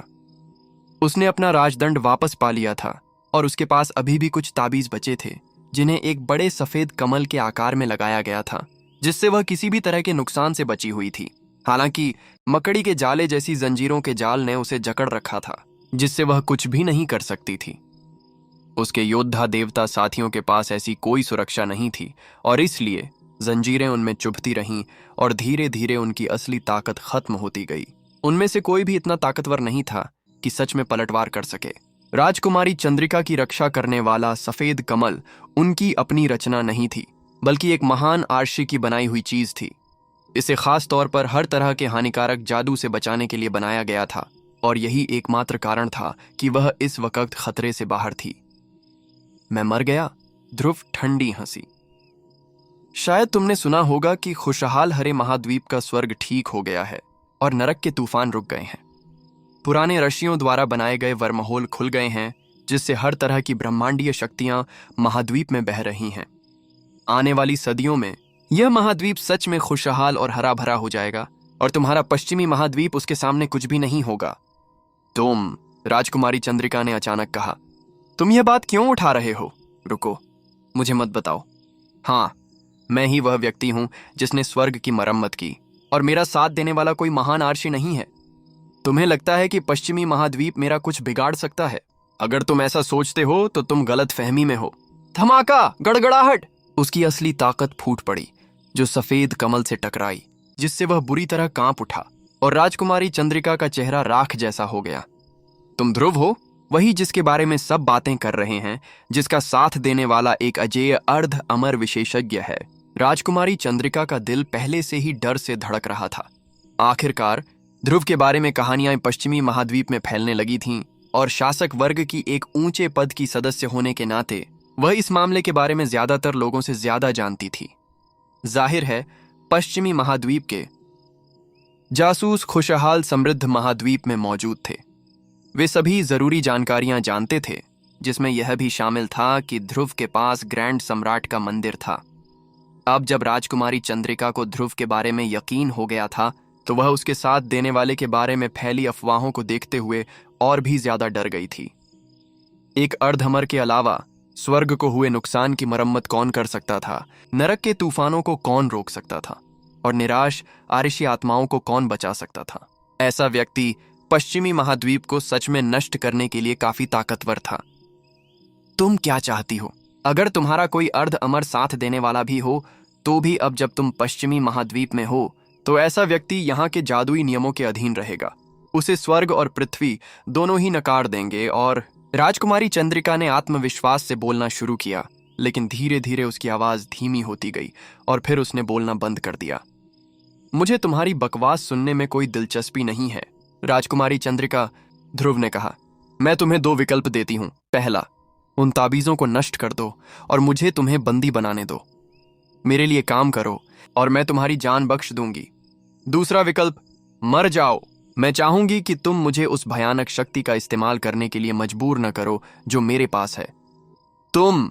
हालांकि राजकुमारी चंद्रिका का चेहरा ध्रुव की धमकियों से उतर गया, पर आखिरकार ऐसा लगा कि उसे मरने से डर नहीं लग रहा था।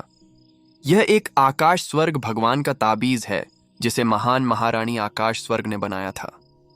जब वह महान सम्राट रिचलश से लड़ी थी तो उनमें से कोई भी आगे नहीं निकल पाया था। क्या तुम सच में सोचते हो कि तुम ऐसी किसी चीज को पार कर सकते हो? हालांकि पश्चिमी महाद्वीप अभी लटके हुए पहाड़ के अधीन था, लेकिन उसकी संस्थापक महान महारानी आकाश स्वर्ग पूरी तरह से राक्षसी खून वाली थीं। दरअसल उसकी लटके हुए पहाड़ में ऊंची पदवी थी। सालों पहले उसने महान सम्राट रिचलश के साथ युद्ध किया था, जब तक कि आखिरकार उन्होंने शांति समझौता नहीं कर लिया। लेकिन अब दोनों नेता चले गए थे, वे अस्तित्व के ऊंचे स्तरों पर चले गए थे। यह सच था कि ध्रुव के लिए आकाश स्वर्ग भगवान के ताबीज को खोलना बहुत मुश्किल होगा, जिसका मतलब था कि राजकुमारी चंद्रिका को सीधे धमकाना सच में कोई विकल्प नहीं था। हालांकि एक और बात थी जिस पर राजकुमारी चंद्रिका ने ध्यान नहीं दिया था। क्या तुम सच में मेरे अर्धअमर समर्थक की ताकत से नहीं डरती? ध्रुव ने कहा। उसकी आंखें चमक रही थीं। गलती मत करना राजकुमारी चंद्रिका, तुम्हारे पास 2 चीजें तुम्हारे फायदे में हैं। पहली, तुम एक औरत हो। दूसरी, तुम कीमती हो। तुम्हारी जगह पर कोई और होता तो कब का मर चुका होता। छी, तुम अर्धअमर शक्ति का इस्तेमाल कर सकते हो? अगर ऐसा है तो चलो देखते हैं। पुरानी कहावत है कि मरे हुए सूअर को उबलते पानी से डर नहीं लगता, और इस वक्त राजकुमारी चंद्रिका को ध्रुव की किसी भी धमकी से डर नहीं लग रहा था। ठीक है, मैं तुम्हें दिखाऊंगी कि मैं कितनी ताकतवर हूं। वेदी, बाहर आओ। उसने अपना हाथ हिलाया और राजकुमारी चंद्रिका की अपनी वेदी उड़कर बाहर आई और जमीन पर गिर पड़ी। उसका दिव्य दर्जे का आत्मा पत्थर बहुत पवित्र रोशनी फैला रहा था। इस वक्त ध्रुव राजकुमारी चंद्रिका के लिए कुछ भी नहीं कर सकती थी। उसके पास महान महारानी आकाश स्वर्ग द्वारा बनाया गया एक दिव्य ताबीज था, जिसका इस्तेमाल हथियार की तरह नहीं किया जा सकता था, लेकिन वह इतना ताकतवर था कि उसे भेदना उसके लिए मुश्किल था। महान सम्राट का मंदिर भी उस तक नहीं पहुंच सकता था, जिससे ध्रुव लगभग उस कुत्ते की तरह हो गई थी जो साही को काटने की कोशिश कर रहा था। लेकिन ध्रुव के मन में एक विचार आया, वह यह कि अपनी असली ताकत को भरने के लिए वेदी पर रखे ऋषि श्रेणी के आत्मा पत्थर का इस्तेमाल किया जाए। उसकी ऊर्जा का सागर 3 लाख पुराने विशालकाय प्राणियों की शक्ति की क्षमता रखता था, लेकिन इस वक्त उसकी सीमा 2 लाख तक ही थी। उसे अपनी असली ऊर्जा को जरूरी सीमा तक भरने के लिए बहुत ज्यादा ताकत की जरूरत थी, जिसे भगवान की सच्ची ऊर्जा और ब्रह्मांडीय शक्ति में बदला जा सके। और अब यह एक आसान काम था। इसके अलावा चंद्रिका से उन्हें कई और शानदार खजाने भी मिले थे। अगर वह कामयाब हो गई तो उसके पास न सिर्फ बहुत ज्यादा ऊर्जा होगी, बल्कि वह एक अंतरिक्ष शून्य किंवदंती बन जाएगी, जिसे हल्के में नहीं लिया जाना चाहिए। एक बार जब वह आगे निकल गई और अंतरिक्ष और शून्य की बेड़ियों को तोड़ पाई, तो वह निश्चित रूप से युवराज से लड़ने के लिए काफी ताकतवर हो जाएगी और शायद उसे मार भी डालेगी। आखिरकार अगर वह बहुत देर तक इंतजार करती तो युवराज एक महान आर्षी बन जाता और वह अपना सारा फायदा खो देती। यहां तक कि कभी न मरने वाले महान योद्धा भी महान आरशियों से उतने ही दूर थे जितना स्वर्ग पृथ्वी से। पुराने समय में महान योद्धाओं को ऊर्जा योद्धा कहा जाता था, लेकिन महान ऋषियों को संत कहा जाता था, ऐसे लोग जो पूरी मानवता को बचा सकते थे और बुराई को दूर भगा सकते थे। सारी सृष्टि उनका सम्मान करती थी।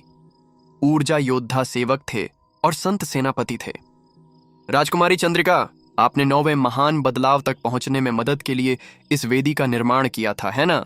वेदी में न सिर्फ एक आरशी श्रेणी का आत्मा पत्थर था, बल्कि उसमें 9 सितारों के मोतियों के हार के हिस्से के तौर पर एक कभी न मरने वाले राक्षस का तत्व भी था। साथ ही 999 बहुत अच्छे दर्जे के आत्मा पत्थरों को एक जादुई रचना में लगाया गया था। वेदी एकदम सफेद थी, मानो किसी ताकतवर और पवित्र प्राणी की हड्डियों से बनी हो। उसमें कुछ शक्ति और दिव्यता थी, और कुछ बहुत ही जबरदस्त भी। ध्रुव ने वेदी को छुआ और उसकी जांच करने के लिए उसमें कुछ सच्ची ऊर्जा भी डाली। ऐसा करते ही उसे अचानक एक बहुत बड़े दिव्य अजगर का ख्याल आया, जिसके शरीर पर सफेद शल्क थे और जो बादलों के बीच से उड़कर बारिश करवा रहा था। यह ड्रैगन की हड्डी से बना है। जब राजकुमारी चंद्रिका ने देखा कि ध्रुव के पास उसकी वेदी है, तो ऐसा लगा कि वह गुस्से से आग उगल देगी या शायद बाहर कूदकर अपने दांतों से उसका गला फाड़ने की कोशिश करेगी। धिक्कार है, मैंने वह वेदी एक पुराने सफेद अजगर की हड्डियों और 9 ताकतवर अजगरों के राक्षसी तत्वों से बनाई है। इसे बनाने में मैंने खून, पसीना और आंसू बहाए हैं। क्या तुम्हें पता है इसकी कीमत कितनी है? बेहतर होगा कि तुम ही अड़ियल और हठी हो। तुमने पीछे हटने से मना कर दिया, और यहां तक कि मुझसे यह भी कहा कि मैं तुम्हें दिखाऊं कि मैं कितनी ताकतवर हूं। बहस में कोई दिलचस्पी न होने के कारण ध्रुव ने तुरंत ही आत्मा पत्थरों की ऊर्जा खींचनी शुरू कर दी। उसमें से आरशी अग्नि निकली, जो वेदी के चारों ओर फैल गई और जिससे बहुत अच्छे दर्जे के आत्मिक पत्थर पिघलने लगे। तुरंत ही भारी मात्रा में आत्मिक शक्ति नरक अग्नि के कुंड में बहने लगी। उसी समय राक्षस का बचा हुआ मांस और खून और ज्यादा पिघल गया, और हर तरह की आत्मिक ऊर्जा, जादुई नियम और शैतानी ऊर्जा उसके हुक्म पर एक साथ घूमने लगी। नर्क का दरवाजा उसके पीछे खुल गया और उसमें से बहुत सारे शैतान, भूत, जोंबी और कंकाल निकले। यह नरक के तूफानी मौसम की असली ताकत थी, और यह उस बड़े दरवाजे से पूरी ताकत से निकल रही थी। यह क्या चीज है? राजकुमारी चंद्रिका ने धीरे से कहा। उसकी आंखें डर से फैल गईं। उसे हैरानी हुई कि ध्रुव तीसरे, चौथे और 5वें पौराणिक बदलाव के शैतान राक्षसों तक को बुला रही थी। वहां तो कांस्य ज्वाला वाले शैतान राक्षस भी थे। कांस्य ज्वाला वाले शैतान राक्षस नरक के असली निवासी थे, जिनकी चमड़ी कांस्य की थी और जिनकी आवाजें जिंदा प्राणियों की चमड़ी छील सकती थीं। वे लावा जैसी सच्ची ऊर्जा उगल सकते थे और जिंदा मनुष्यों की दुनिया को नरक में बदल सकते थे।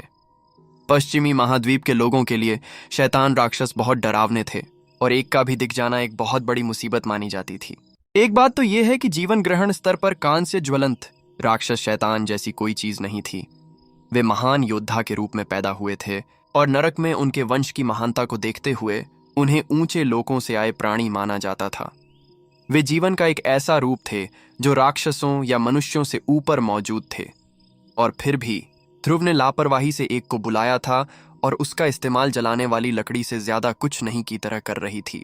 बुलाए गए शैतानों की शक्ति आत्मिक रत्नों और असुरों के मांस और खून की शक्ति के साथ मिलकर ध्रुव की सच्ची ऊर्जा को और बढ़ा रही थी, जिससे नरक अग्नि के कुंड में एक विस्फोटक मिश्रण बन गया। बदलाव होने लगे, एक के बाद एक विस्फोट होते गए। धीरे धीरे लेकिन जरूर परम भगवान की सच्ची ऊर्जा उसके अंदर बह रही थी। अलग अलग तरह की ऊर्जा के बड़े समूह को नरक की आग के कुंड से साफ करने के बाद ही अलग अलग गुणात्मक और मात्रात्मक बदलाव हो सकते थे, जिसके नतीजे में परम भगवान की सच्ची ऊर्जा के छोटे छोटे टुकड़े बाहर आए और नरक को चलने वाले गॉड मैमथ की शक्ति और बढ़ गई। ध्रुव को यह जानकर खुशी हुई कि उसका नरक का दरवाजा पश्चिमी महाद्वीप के आसपास के शून्य में मौजूद अंतरिक्ष समय के अनगिनत पहलुओं को पहले से ही महसूस कर रहा था। वहां हर तरह की शैतानी ऊर्जाएं मौजूद थीं, चाहे वह शैतानों के झुंड से हो या महाद्वीप पर कहर ढाने वाले ताकतवर नरक के तूफान से। हाल ही में पश्चिमी महाद्वीप खुशहाल समृद्ध महाद्वीप की तुलना में कहीं ज्यादा शैतानों से घिरा हुआ था, और उनमें से ज्यादातर कांस्य धधकते शैतान थे जो परम भगवान की सच्ची ऊर्जा के लिए एकदम सही ईंधन थे। आखिरकार यह सिर्फ सबसे भयानक आभा ही थी जिसे असीम चमक और रोशनी में बदला जा सकता था। नरक की आग में चमक और रोशनी धीरे धीरे अंधेरे और उदासी के साथ मिल गईं। गड़गड़ाहट पश्चिमी महाद्वीप के बाहर अंतरिक्ष समय में कहीं एक बहुत बड़ा क्षेत्र था जो हवा के बुलबुले जैसा था, जो चारों ओर से विनाशकारी तूफान से घिरा हुआ था। बुलबुले की गहराई में जलता हुआ लावा और अनगिनत कांस्य ज्वलंत राक्षस शैतानों से भरा एक महाद्वीप था। वे नरक के तूफान और युद्ध दोनों पर पनपते थे। दरअसल वे आपस में और शून्य में कभी कभार मिलने वाले अलग अलग राक्षस लोगों के बीच लगातार लड़ते रहते थे। आखिरकार नरक के शैतान और राक्षस लोग एक दूसरे के कट्टर दुश्मन थे। अचानक उस बड़े बुलबुले के अंदर एक दरवाजा खुल गया और एक खिंचाव वाली ताकत निकली जिसने कान से ज्वाला वाले राक्षस शैतानों को अपनी ओर खींचना शुरू कर दिया। उनमें से कोई भी इतना ताकतवर नहीं था कि वह विरोध कर सके। 5वें पौराणिक बदलाव में एक राक्षस शैतान ने हमला करने की सोची। वह दरवाजे पर हमला करने के लिए उसकी ओर दौड़ा, लेकिन बदकिस्मती से तभी एक विशाल मंदिर की तस्वीर प्रकट हुई। राक्षस शैतान ने खून की उल्टी की और फिर एक बहुत बड़ा पवित्र हाथ प्रकट हुआ, उसे पकड़ लिया और दरवाजे के अंदर खींच लिया। दहाड़! एक और राक्षस शैतान ने नरक के दरवाजे पर हमला करने की कोशिश की। यह 6ठे पौराणिक बदलाव में था। हालांकि इस प्राणी को दरवाजे में नहीं घसीटा गया, फिर भी उसके किसी भी हमले का जरा भी असर नहीं हुआ। ध्रुव 6ठे पौराणिक बदलाव में एक राक्षस शैतान से निपटने में सक्षम नहीं थी और इसलिए उसने एक को बुलाने की कोशिश भी नहीं की। शुक्र है कि पश्चिमी महाद्वीप के पास चुनने के लिए बहुत सारे और लक्ष्य थे और इसलिए उनकी परम भगवान की सच्ची ऊर्जा बनती रही। नरक की आग का कुंड और भी बड़ा होता जा रहा था, क्योंकि उसमें राक्षसों का मांस और खून और भी ज्यादा आत्मा पत्थर समा रहे थे। जैसे ही परम श्रेणी के आत्मा पत्थर फटे और हरी रंग की आत्मा शक्ति में बदले, चटकने की आवाजें गूंजने लगीं। जैसे ही विस्फोट हुए और ध्रुव में शक्ति बहने लगी, उसके बगल में एक पुराने विशालकाय प्राणी की तस्वीर प्रकट हुई जो सच्ची ऊर्जा से बनी थी। फिर एक और एक और। वे एक पुरानी चमक बिखेर रहे थे जो हमेशा के लिए अजेय लग रही थी। सच तो यह है कि सच्ची ऊर्जा वाले विशालकाय प्राणी सच में अतीत के असली विशालकाय प्राणियों जैसे ही दिखते थे। ऐसा लग रहा था मानो उनके शरीर सच में हार्ड मांस के बने हों, मानो वे कोई मायावी चीज हो जो सच और असली हो गई हो। सच्ची ऊर्जा, सच्ची ऊर्जा। ऐसा कहा जाता था कि भौतिक वस्तुओं को बनाने के लिए ऊर्जा का इस्तेमाल करके सच्ची पहचान को जन्म देना मुमकिन है। इसीलिए सच्ची ऊर्जा शब्द में सच्चा शब्द का इस्तेमाल किया गया था। बौड़ा जब स्वर्ग में देव आत्माएं अपनी सच्ची ऊर्जा को छोड़ती थीं, तो वे ऐसे संसारों का निर्माण कर सकती थीं जो हर तरह से सच्चे और असली थे। सच्ची ऊर्जा का इस्तेमाल करके कोई सच्ची और असली चीज बनाना इस बात का संकेत था कि उस व्यक्ति की ऊर्जा कलाएं ज्ञानोदय के अविश्वसनीय रूप से ऊंचे स्तर पर पहुंच गई थीं। यह तथ्य कि ध्रुव द्वारा बनाई गई सच्ची ऊर्जा वाले विशालकाय प्राणी में वास्तविकता का एक मजबूत तत्व समाया हुआ था, कम से कम कहने के लिए तो काफी हैरान करने वाला था। वे सभी तरह तरह के कामों में लगे हुए थे। कुछ लोग स्वर्ग और पृथ्वी की आत्मिक ऊर्जा में आसानी से सांस ले रहे थे, कुछ सो रहे थे, पानी पी रहे थे या तुरही बजा रहे थे। जब वे ध्रुव के ऊपर इकट्ठा हुए तो उस माहौल को देखना लगभग मुमकिन था जिसमें वे रहते थे। प्राचीन योर वाइल्ड्स महाद्वीप ये सच में चमत्कारी था। यहां दिव्य स्तर की ऊर्जा कला का पूरा प्रदर्शन किया गया। वह कौन सी ऊर्जा कला है? राजकुमारी चंद्रिका ने धीरे से कहा। शक्ति से दबी हुई महसूस कर रही थी। उसका चेहरा पीला पड़ गया था। दरअसल वह इतनी बुरी तरह हिल गई थी कि वह मुश्किल से अपने ताबीज को सच्ची ऊर्जा से भर पा रही थी। ध्रुव अभी तक उसका ताबीज नहीं तोड़ पाई थी, लेकिन उसने अब भी एक भगवान आत्मा की ताकत को अपनी इच्छा शक्ति और आत्मा पर हावी होते हुए महसूस किया। अचानक ध्रुव की अपनी ताकत पर भरोसा टूट गया। ध्रुव में 50,000 और विशालकाय प्राणी जाग उठे। अपनी परम प्रभु सच्ची ऊर्जा की बदौलत अब उसके पास 2,50,000 विशालकाय प्राणियों की भयानक ताकत थी। 3 लाख की आखिरी संख्या बस आने ही वाली थी और इसका मतलब था कि वह अंतरिक्ष शून्य महान योद्धा बनने के बहुत करीब थी। नरक के मानसून से लगातार काम से की आग जैसे राक्षस बुलाए जा रहे थे और इसके चलते छोटू और भी ताकतवर होता गया। आखिरकार सम्राट का मंदिर पूरी तरह से उसके काबू में आते ही बुरी तरह कांपने लगा। मंदिर से शाही ताकत का एहसास हो रहा था, जो दिखा रहा था कि किसी और के लिए उस पर जबरदस्ती कब्जा करना कितना नामुमकिन होगा। यही वजह थी कि मंत्री ने ऐसा कोई प्रयास तक नहीं किया था। एक महान सम्राट को स्वर्ग का बेटा कहने का एक और तरीका होगा, और इस पल तक छोटू की इच्छा स्वर्ग से भी बढ़कर थी। वह एक महान सम्राट के पिता के समान था, अकेला ईश्वर, अस्तित्व में सबसे बड़ा शासक, एक ऐसा व्यक्ति जिसके सामने सबसे पुराने महान सम्राट भी सम्मान से झुकते थे। आखिरकार जब सम्राट स्वर्ग में प्रार्थना करते थे तो वे आमतौर पर यह कहकर शुरू करते थे, मैं आपका विनम्र सेवक, जिसे सारी रचना का प्रबंधन करने का काम सौंपा गया है। अब जबकि महान सम्राट के मंदिर ने छोटू के प्रति पूरी वफादारी दिखाई थी, तो यह स्वाभाविक था कि उसमें मौजूद शाही ताकत भी उसके लिए समर्पित हो जाएगी। उसमें कुलीनता और शक्ति की भावना भरी हुई थी जो उसके व्यक्तित्व और यहाँ तक कि उसकी आत्मा के साथ मिलकर उसे एक ऐसा इंसान बना रही थी जिसे देखकर किसी भी छोटे व्यक्ति को स्वाभाविक रूप से शर्म महसूस होती। सर्वोच्च स्तर के आत्मा पत्थर पागलों की तरह पिघलते रहे जब तक कि उनमें से सभी 999 धुएं के बादल में गायब नहीं हो गए। उसी समय छोटू ने आर्ष स्तर के आत्मा पत्थर की ओर हाथ बढ़ाया। तेजी! जैसे ही उसने उसे छुआ, एक चमकदार रोशनी चमकी और 9 कभी न मरने वाले दानव कोर, जिनसे 9 सितारों वाला मोती का हार बना था, अचानक ताकत से फूट पड़े।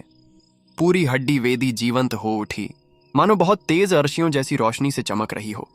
तभी वेदी से एक मधुर आवाज गूंजी, कौन है जो ड्रैगन की ताकत के खिलाफ अपमान करने की हिम्मत करता है? आवाज के साथ ही एक विशाल सफेद अजगर प्रकट हुआ जिसके पंजे खुले हुए थे और वह छोटू के ऊपर मंडरा रहा था। गड़गड़ाहट, कभी न खत्म होने वाला दबाव तब बढ़ गया जब ड्रैगन ने छोटू पर हमला किया और खतरनाक ड्रैगन जैसी ऊर्जा की कलाओं और जादू का इस्तेमाल किया। राजकुमारी फनायरा अचानक जोर से हंस पड़ी।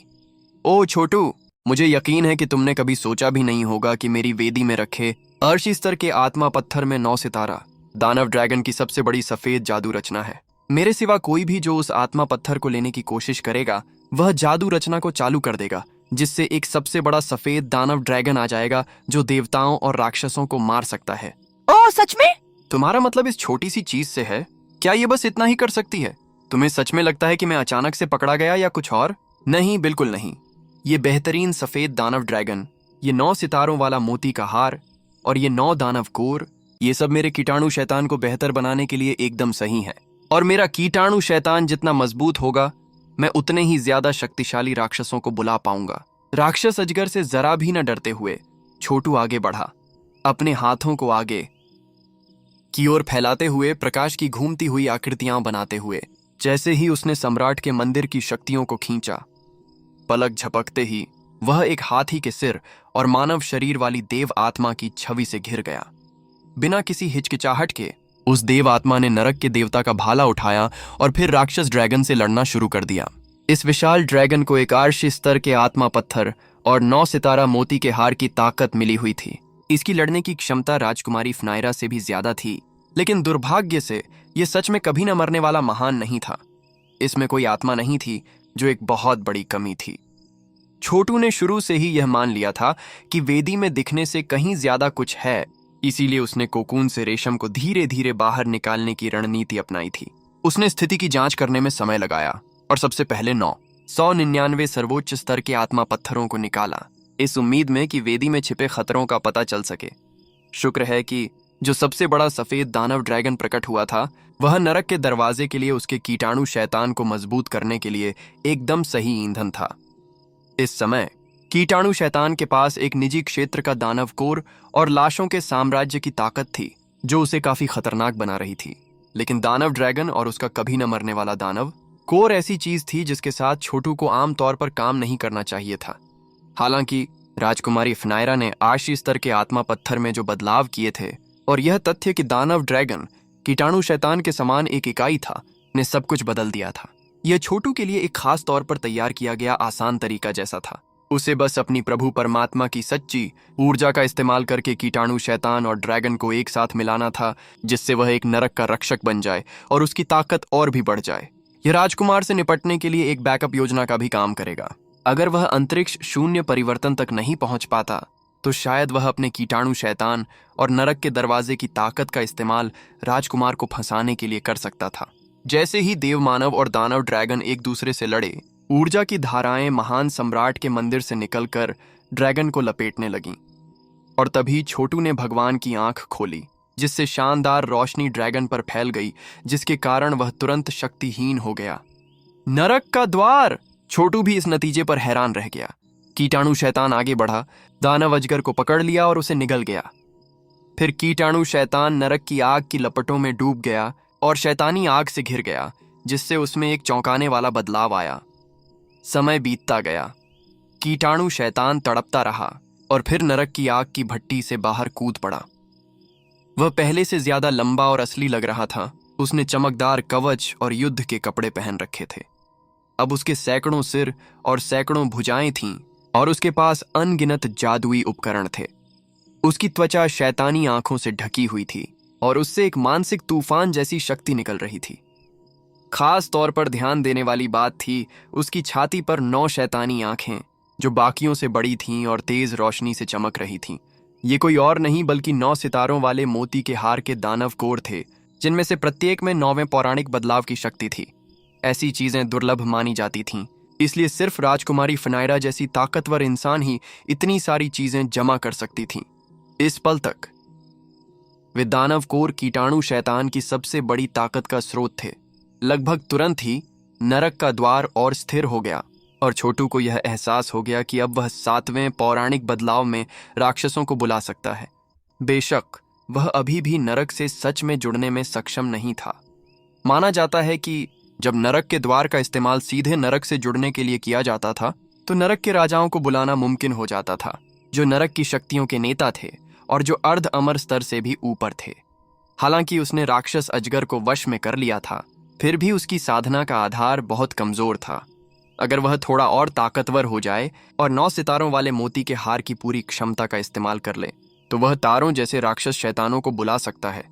किसी भी हालत में उसका कीटाणु शैतान अब पहले से कहीं ज्यादा ताकतवर था और इसलिए अंतरिक्ष शून्य परिवर्तन तक न पहुंचने के बावजूद वह अभी भी देवांकर को राजकुमार से मुकाबला करने में मदद कर सकता था। प्रक्रिया पूरी होने के बाद कीटाणु शैतान ने आर्शी स्तर का आत्मा पत्थर उगल दिया। दैत्य अजगर को पिघलाकर कीटाणु शैतान के लिए एक शैतानी शरीर बनाने के लिए इस्तेमाल किए जाने के बाद भी वह पत्थर अभी भी तेज रोशनी और आर्शियों की चमक से जगमगा रहा था। छोटू हैरानी से दंग रह गया। अगर आर्शी स्तर का आत्मिक पत्थर इतना शक्तिशाली था तो स्वर्ग स्तर का क्या, या ईश्वर स्तर का? और बात करें तो वे पौराणिक अमर पत्थर कैसे दिखते थे? अभी अभी जो कुछ हुआ था उसे देखने के बाद राजकुमारी फनायरा साफ तौर पर निराशा में थी। यह बात और भी सच थी क्योंकि छोटू ने कांसे की आग वाले राक्षसों के साथ कितनी आसानी से व्यवहार किया था। 6ठे महान परिवर्तन में एक भयानक शैतान, ऐसा कुछ स्वर्ग देवता राजवंश के लिए एक बड़ा खतरा होगा। उसे हराने के लिए बहुत सारे विशेषज्ञों को मिलकर काम करना होगा। एक निजी क्षेत्र के साथ यह सेनाएं बुला सकता है और महाद्वीप के ज्यादातर हिस्से पर कब्जा कर सकता है। यह सचमुच का युद्ध का देवता होगा और यह आदमी बस उन्हें ईंधन के तौर पर इस्तेमाल करता है। यह है कौन? राजकुमारी फनायरा की सारी उम्मीदें अब पूरी तरह से टूट चुकी थीं। छोटू ने उसकी बात अनसुनी कर दी क्योंकि उसकी असली ऊर्जा लगातार बढ़ती जा रही थी। 7 दिन और 7 रातें बीत गईं और बार बार धमाके होते रहे। आखिरकार आर्श स्तर का आत्मा पत्थर आधा रह गया और छोटू ने अपने शरीर की सारी ऊर्जा एक साथ जमा कर ली। उसी पल उसने 3 लाख मेगा मैमथों का स्तर हासिल कर लिया था। उसका माथा, उसकी ऊर्जा का सागर, उसका खून और यहां तक कि उसके बाल भी अब सच्ची ऊर्जा की असली अभिव्यक्ति थे और उसकी चमक में कुछ अर्शित्व था। उसका जरा सा भी, सबसे आम हरकत भी दबंग और अजेय शक्ति से भरी हुई थी। दुर्भाग्य से जब उसने शून्य को भेदने के लिए अपनी मानसिक शक्तियों और आत्मा का इस्तेमाल करने की कोशिश की तो उसने अचानक खुद को अंतरिक्षीय शक्ति के हमले का सामना करते हुए पाया। जैसे ही उसने अंतरिक्ष में एक दरार डालने की कोशिश में अपने हाथ फैलाए, अनगिनत पारदर्शी बिजली के बोल्ट प्रकट हुए जो उससे टकरा गए, जिससे उसका मांस और खून कांपने लगा और उसकी नसें थरथराने लगीं। वह अंतरिक्ष शून्य देव बिजली है। राजकुमारी फनायरा अचानक बोल उठी। मुझे विश्वास नहीं हो रहा कि तुमने अंतरिक्ष शून्य देव बिजली को भड़का दिया। तुम्हें ऐसा करने के लिए कितना मजबूत होना चाहिए? तुम्हारी सच्ची ऊर्जा सचमुच ऐसी प्रतिक्रिया को भड़का रही है? ओह, मुझे समझ आ गया। वह जोर से हंस पड़ी। तुमने खेती के इस स्तर तक पहुंच गए हो, लेकिन अंतरिक्ष में दरारें नहीं खोल सकते। तुमने सचमुच अपनी क्षमता से ज्यादा करने की कोशिश की है। तुम इतने मजबूत हो गए हो कि स्वर्ग और धरती के जादुई नियमों ने फैसला कर लिया है कि तुम्हें मौजूद रहने की अनुमति नहीं दी जा सकती। वह इस घटना से साफ तौर पर काफी खुश थी। छोटू की अपार शक्ति के बावजूद वह अंतरिक्ष को भेद नहीं सका और इसलिए उसने मान लिया कि वह हमेशा के लिए अपने वर्तमान स्तर पर फंसा रह जाएगा। स्वर्ग और जादुई नियम उससे जलते थे और उसे पूरी तरह से अस्वीकार कर दिया था। माथे पर शिकन डालते हुए छोटू इस मामले पर सोचने लगा। छोटू ने राजकुमारी फनायरा की बातों पर बिल्कुल ध्यान नहीं दिया। 3 लाख प्राचीन विशालकाय हाथियों की ताकत के साथ उसका प्रभु परमेश्वर पहले से कहीं ज्यादा ताकतवर था। उसकी एक छोटी सी शक्ति भी एक आम इंसान की असली ऊर्जा से 100 गुना ज्यादा शक्तिशाली थी। और नरक के दरवाजे से बुलाए जा सकने वाले ताकतवर राक्षसों की तो बात ही क्या की जाए। महान सम्राट के मंदिर के लिए ईंधन के तौर पर इस्तेमाल किए जा सकने वाले शैतान राक्षसों की कभी न खत्म होने वाली गिनती को देखते हुए यह पहले से ही तय था कि वह स्वर्ग देवता गॉडचर्म को तोड़ देगा। हालांकि यह ताबीज महान महारानी स्वर्ग देवता ने बनाया था, लेकिन ज्यादा जरूरी यह था कि इसका इस्तेमाल कौन कर रहा था। अगर इस्तेमाल करने वाले के पास इसे चालू रखने के लिए काफी असली ऊर्जा नहीं है तो यह पूरी तरह से बेकार होगा। यही एक वजह थी कि इतने सारे लोग छोटू से महान सम्राट का मंदिर लेना चाहते थे। सच तो यह है कि अगर अर्धअमर संस्थान के मंत्री को छोटू के तथाकथित समर्थक का डर न होता तो शायद उन्होंने पहले ही ऐसा करने की कोशिश की होती। जहां तक छोटू के पहली बार भौहें चढ़ाने की बात है तो वह इसलिए था क्योंकि उसे पता चल रहा था कि अंतरिक्ष को भेदना सच में बहुत मुश्किल था। अंतरिक्ष समुद्र की तरह था, जबकि लोग बहते हुए लकड़ी के समान थे। जहां तक छोटू की बात है, वह एक बहते हुए लकड़ी के टुकड़े जैसा था, इतना विशाल कि उसे पानी के नीचे धकेलना लगभग नामुमकिन था। इससे भी बुरी बात यह थी कि अंतरिक्ष को भेदने की कोशिश में अंतरिक्ष के जादुई नियम उसके खिलाफ खड़े हो गए। यहां तक कि उसे सजा देने के लिए अंतरिक्ष शून्य देव बिजली भी भेज दी गई। सच में छोटू को यकीन नहीं था कि वह कामयाब होने के लिए काफी ताकतवर है या नहीं। इसके अलावा उसे इस बात की भी चिंता थी कि अगर प्रतिक्रिया इतनी बुरी हुई कि सम्राट के मंदिर तक पहुंच गई तो क्या होगा। आखिरकार अंदर बहुत से लोग थे जिनकी उसे सुरक्षा करनी थी। हालात को देखते हुए वह अभी अंतरिक्ष में नहीं जा पाएगा। पहले मैं राजकुमारी अफनायरा को संभालूंगा, फिर अंतरिक्ष में जाने की चिंता करूंगा। इसके अलावा मुझे इस कोशिश के लिए सही जगह चुननी होगी और पश्चिमी महाद्वीप तो वह जगह बिल्कुल नहीं है। आखिरकार अगर मैं कामयाब रहा तो शायद यहाँ के महान अर्शियों का ध्यान मेरी ओर खींचा जाएगा। इसके अलावा उसे सिर्फ अपनी ताकत का इस्तेमाल करके ही कामयाब होना था। जब ऐसा हुआ और उसकी आत्मा और शरीर का सच में मिलन हुआ तो बहुत बड़े बदलाव हुए। स्वर्ग और पृथ्वी के जादुई नियमों से उसे जो आशीर्वाद मिलेगा वह उसे अविश्वसनीय, जिसकी कल्पना भी न की जा सके, फायदे देगा। इसके अलावा उसकी असली ऊर्जा की ताकत कितनी होगी? 5 लाख विशालकाय हाथी, 6 लाख, 7 लाख, शायद 10 लाख का भयानक स्तर भी मुमकिन था। मैं सोच रहा हूं कि क्या मैं राजकुमारी फनायरा से कुछ मदद ले सकता हूं। कुछ सोचने के बाद वह मुड़ा और उसकी ओर चल दिया। तुम्हें क्या लगता है कि तुम क्या करने जा रहे हो? उसने कहा। उसकी आवाज डर से कांप रही थी। मैं क्या करने जा रहा हूं? क्या तुमने यह नहीं कहा था कि मैं कभी तुम्हारे स्वर्ग देवता गॉडचर्म को नहीं तोड़ पाऊंगा, कि तुम बस वहीं आराम से बैठी रह सकती हो जैसे सब ठीक है? तो मैं तुम्हें दिखाऊंगा कि जब मैं कुछ तोड़ना चाहता हूं तो मैं क्या कर सकता हूं। उसने अपनी 5 उंगलियां फैलाईं, जिससे नर्क की आग का बर्तन राजकुमारी फनायरा के ऊपर दिखाई दिया। अपनी उंगली के हल्के से इशारे से उसने इसे तिरछा कर दिया, जिससे पिघली हुई आग निकलकर उस सफेद कमल पर गिरी जो स्वर्ग देवता गॉडचर्म था। तुरंत ही धमाकों की आवाजें गूंज उठीं और राजकुमारी फनायरा की आंखें फैल गईं। हालांकि स्वर्ग देवता गॉडचर्म सच में एक महान आरष्य द्वारा बनाया गया था। हमले से कमजोर होने के बजाय यह असल में और मजबूत होता हुआ दिखाई दिया, जिससे उसके चारों ओर सफेद कमल हर जगह खिलने लगे। हर कमल के अंदर एक महारानी खड़ी थी, जिसके चारों ओर उसके मंत्री और अधिकारी थे, क्योंकि वह सिर्फ अपने आसपास की जमीनों को ही नहीं बल्कि आसमान को भी जीतने की तैयारी कर रही थी। वह कोई और नहीं बल्कि महान महारानी स्वर्ग देवता थीं। सफेद चमक के अंदर दानव जाति के खून का एहसास भी था। हालांकि वह खून आम तरह का नहीं था, बल्कि उस तरह का था जो एक ऊंचे और महान दानव से आता था। इसकी वजह यह थी कि महान महारानी स्वर्ग देवता कभी सफेद कमल की दानव थीं। सफेद कमल शुद्ध और पवित्र होते हैं, लेकिन वे फिर भी दानव थे। छोटू को स्वर्ग देवता गॉडचर्म को तोड़ने की उसकी कोशिश का विरोध किए जाने पर बिल्कुल भी आश्चर्य नहीं हुआ। सच तो यह है कि ऐसा होना ही था। इसके बाद उसने नर्क के दरवाजे से काली ऊर्जा बाहर निकालनी शुरू कर दी, क्योंकि उसने बहुत सारे काम से की आग वाले शैतान राक्षसों को बुलाया, जिसका इस्तेमाल उसने बर्तन से निकलने वाली आग को और तेज करने के लिए ईंधन के तौर पर किया। एक एक करके सफेद कमल पिघलने लगे, और फिर भी वे कितनी भी तेजी से पिघले हों, उनकी जगह नए कमल उग आते थे। छोटू हवा में पालथी मारकर बैठा रहा, इस मौके का इस्तेमाल और ज्ञान पाने के लिए कर रहा था। आखिरकार स्वर्ग देवता गॉडचर्म को तोड़ने की इस कोशिश में उसकी आत्मा और विचार सीधे शाही ताकत और एक महान आर्षी की इच्छा से जुड़ रहे थे। यह पूरी तरह से एक तपस्या थी। हर पिघले हुए कमल के साथ उसे उस पर बैठी महारानी का उसे हमला करते हुए एक दृश्य दिखाई देता था, जिसमें सबसे घातक स्वभाव की लाखों युद्ध तकनीकों का इस्तेमाल किया जाता था। बेशक वह महारानी की इच्छा थी जो उस पर हमला कर रही थी। कोई भी आम इंसान जो स्वर्ग देवता गॉड चर्म को तोड़ने की कोशिश करता, उस पर शाही ताकत से हमला होता, और भले ही वह 8वें महान परिवर्तन में होता, मार दिया जाता। लेकिन छोटू की इच्छा शक्ति औसत से ज्यादा मजबूत थी, और जैसा कि पता चला, इस महारानी के हमले असल में उसकी आत्मा के लिए एक तरह के आशीर्वाद थे।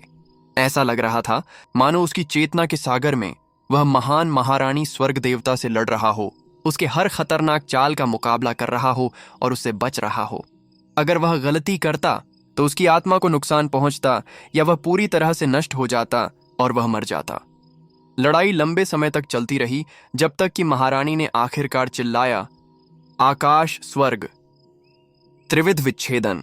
उन 3 आखिरी चालों में उसके हाथों का इस्तेमाल सबसे तेज धार वाले ब्लेड के तौर पर करना शामिल था, जैसे कि कुल्हाड़ी पहाड़ों को चीरने में सक्षम हो, शून्य को चीरने में सक्षम हो, दुश्मन के दिल में गहरी चोट पहुंचाने और उनकी आत्मा को नष्ट करने में सक्षम हो।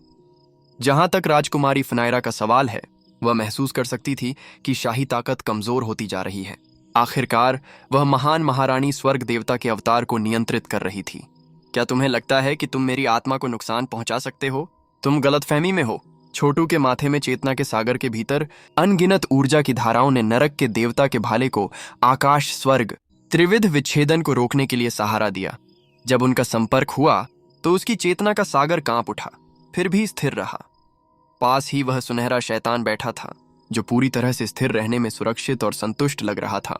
लड़ाई जारी रहने के दौरान लाखों करोड़ों चालें चली गईं। जहां तक छोटू के युद्ध के रास्ते की बात है, तो इसमें नरक की गहराई से एक ताकतवर असुर का बुनियादी स्वभाव था।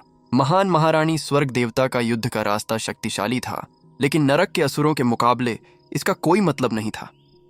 सच तो यह है कि उसे जो फायदा था, उसकी एकमात्र वजह यह थी कि वह एक महान आशी थीं, एक ऐसी इंसान जो जल्द ही अर्धअमर बनकर अमृता के रास्ते को तोड़ सकती थीं। इसके अलावा आकाश स्वर्ग के देव आकर्षण में उसकी इच्छा शक्ति का बस एक छोटा सा अंश ही था, जो उसके असली स्वरूप की तुलना में कुछ भी नहीं था। इसके विपरीत छोटू अपने असली स्वरूप में था, जो अप्रत्याशित तरीकों से सोचने और प्रतिक्रिया करने में सक्षम था। जैसे जैसे लड़ाई आगे बढ़ी, छोटू उसकी चालों और हरकतों का आदी होता गया, और उसकी कमजोरियों का भी। वही है, अचानक उसकी आंखें चौड़ी हो गईं, क्योंकि उसने वह मौका देख लिया जिसे वह ढूंढ रहा था। बिना किसी हिचकिचाहट के उसने एक जोरदार हमला किया, और महारानी की ताकत नष्ट हो गई। असंख्य सफेद कमल जमीन पर गिरने लगे। महान महारानी स्वर्ग देवता की इच्छा पूरी तरह से हार गई थी। धमाका! छोटू ने हाथ बढ़ाया, सुरक्षा कवच को तोड़ दिया, और स्वर्ग देवता गॉड चर्म रहे सफेद कमल को पकड़ लिया। वह ताबीज खुद 5 पंखुड़ियों वाला कमल था, जो किसी अज्ञात सामग्री से बना था और अनगिनत वर्षों से मौजूद प्राचीन दानव लिपि में लिखे जादुई प्रतीकों से ढका हुआ था। इसमें शाही ताकत भी धड़क रही थी। स्वर्ग देवता गॉड चर्म अब उसका था। बेशक उसे यह जानने के लिए कि उस चीज का सही इस्तेमाल कैसे किया जाए, उसका अध्ययन करना होगा। बस हो गया, राजकुमारी फनायरा चिल्लाई, तुम मर गई! बिना किसी हिचकिचाहट के वह छोटू से लड़ने के लिए आगे बढ़ी। हालांकि इससे पहले कि वह 1 इंच भी आगे बढ़ पाती, एक भयानक हाथ प्रकट हुआ, उसके गले पर लिपट गया और उसे हवा में उठा लिया। छोटू के पास अब 3 लाख प्राचीन विशालकाय स्तनधारियों की ताकत, 9 सितारों के मोती के हार से चलने वाला एक नरक का दरवाजा और उसका भव्य सम्राट का मंदिर था। इन सब के साथ वह एक ही चाल में राजकुमारी फनायरा को हरा सकता था। छोटू ने उसका गला पकड़ लिया, उसका चेहरा लाल हो गया और वह बड़बड़ाई, तुम क्या कर रहे हो? मैं क्या कर रहा हूं? उसने जल्दी से उसके शरीर पर मुहर लगानी शुरू कर दी। तभी उसने देखा कि उसकी ऊर्जा के सागर में तारों का एक भंवर था, जो लगातार शक्ति की धारा निकाल रहा था। तो यह तारों जैसे बदलाव का संकेत है? उसने थोड़ा और ध्यान से देखा। 8वां महान बदलाव। जाहिर है इसे हल्के में नहीं लिया जा सकता। तुम ब्रह्मांड से बात कर सकती हो और उसमें मौजूद अनगिनत तारों की ताकत का फायदा उठा सकती हो। दुर्भाग्य से राजकुमारी फनायरा, तुम बहुत कमजोर हो। मुझे आश्चर्य है कि जब मैं तारों जैसे बदलाव में रहूंगा तो मैं कैसा रहूंगा। तुम जानवर हो, वह गुर्राई, छोटू द्वारा उसके शरीर पर हाथ मारकर उसे सील करने के अपमान से पूरी तरह से परेशान महसूस कर रही थी। शैतान देवता की मुहर, छोटू को मानना पड़ा कि यह राजकुमारी फनायरा हर मायने में बेहद आकर्षक थी। दरअसल ज्यादातर पुरुष जो उसे इस हालत में पाते, उनके लिए कुछ भी गलत करने से बचना मुश्किल होता। हालांकि इस वक्त छोटू की मुख्य रूप से उसकी नसों को सील करने में दिलचस्पी थी, ताकि यह सुनिश्चित हो सके कि वह उसकी आज्ञा का पालन करे। जैसे ही शैतान देवता की ताकत उसमें घुसी, उसने सच में सारी उम्मीद खो दी। वह तुरंत समझ गई कि छोटू ने उसकी असली ऊर्जा पर कब्जा कर लिया है, जिसमें अब कुछ रहस्यमयी और शक्तिशाली इच्छा शक्ति थी जो उसकी अपनी नहीं थी। वह उसकी आत्मा के स्तर पर भी उससे जुड़ा हुआ था। उसे बस एक विचार करना था और उसके पास उस काम को करने के सिवा कोई चारा नहीं होता। जब प्रक्रिया पूरी हो गई तो वह जमीन पर गिर पड़ी। उठो, छोटू ने कहा। दांत भींचते हुए वह उठ खड़ी हुई। हालांकि उसकी जरा भी इच्छा नहीं थी कि वह उसकी बात माने, लेकिन उसकी इच्छा ने उसके दिल और आत्मा को जादू की तरह खींचा, जिससे उसके लिए उसकी बात न मानना नामुमकिन हो गया। तुम अब से मेरी सेवा करोगी, उसने कहा, यह तय करने की कोशिश करते हुए कि उसे ऐसा सबक कैसे सिखाया जाए जिसे वह कभी न भूले। हालांकि ठीक उसी पल उसने ऊपर की जमीनों पर एक असीम इच्छा शक्ति को बहते हुए महसूस किया। यह क्या है? किसी महान आर्ष स्तर की इच्छा शक्ति धरती पर छा रही है। शायद मेरे बारे में जानकारी ढूंढ रही है। हैरान होकर उसने स्थिति का अंदाजा लगाने के लिए अपनी मानसिक शक्ति भेजी।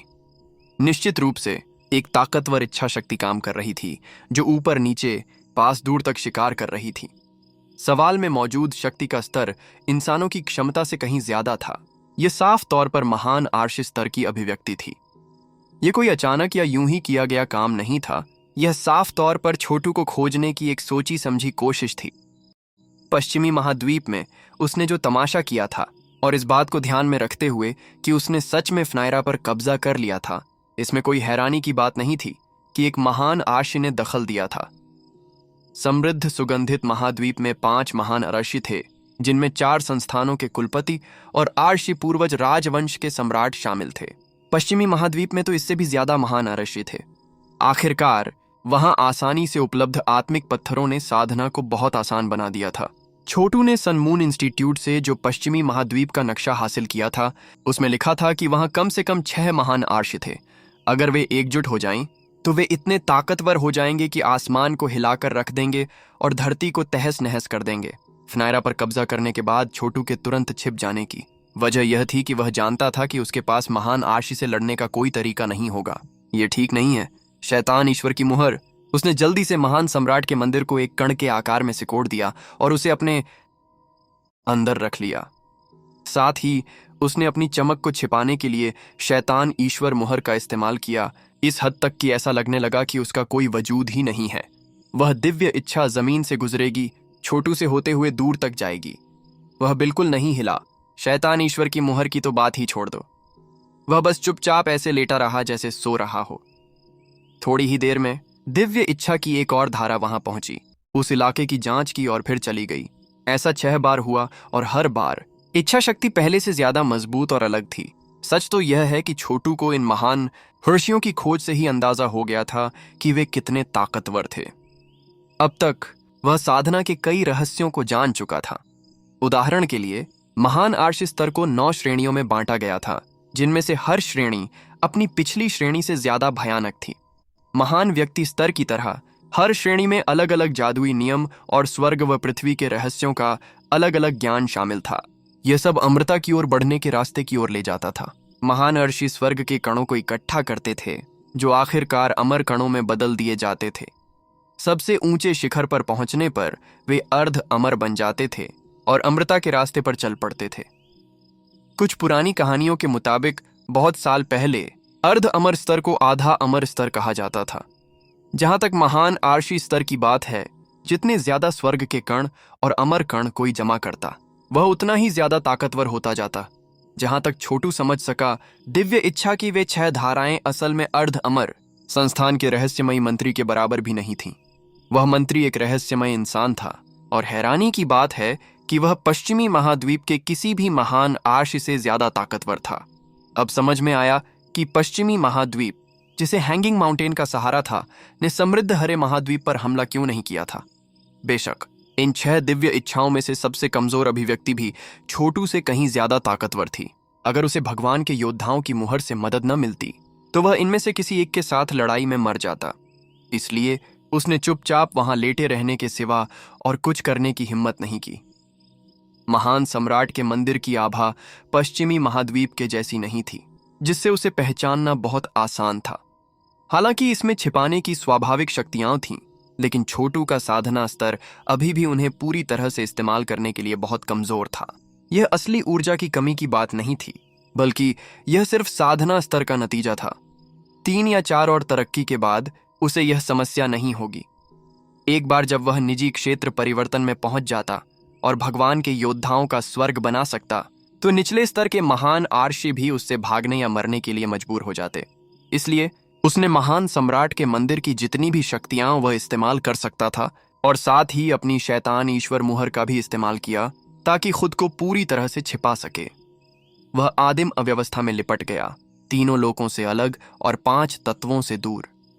शैतान ईश्वर मुहर का महान सम्राट के मंदिर के साथ मेल लगभग अभेद्य था, और छोटू को एक महान आर्ष की दिव्य इच्छा से छिपाने के लिए काफी से ज्यादा था।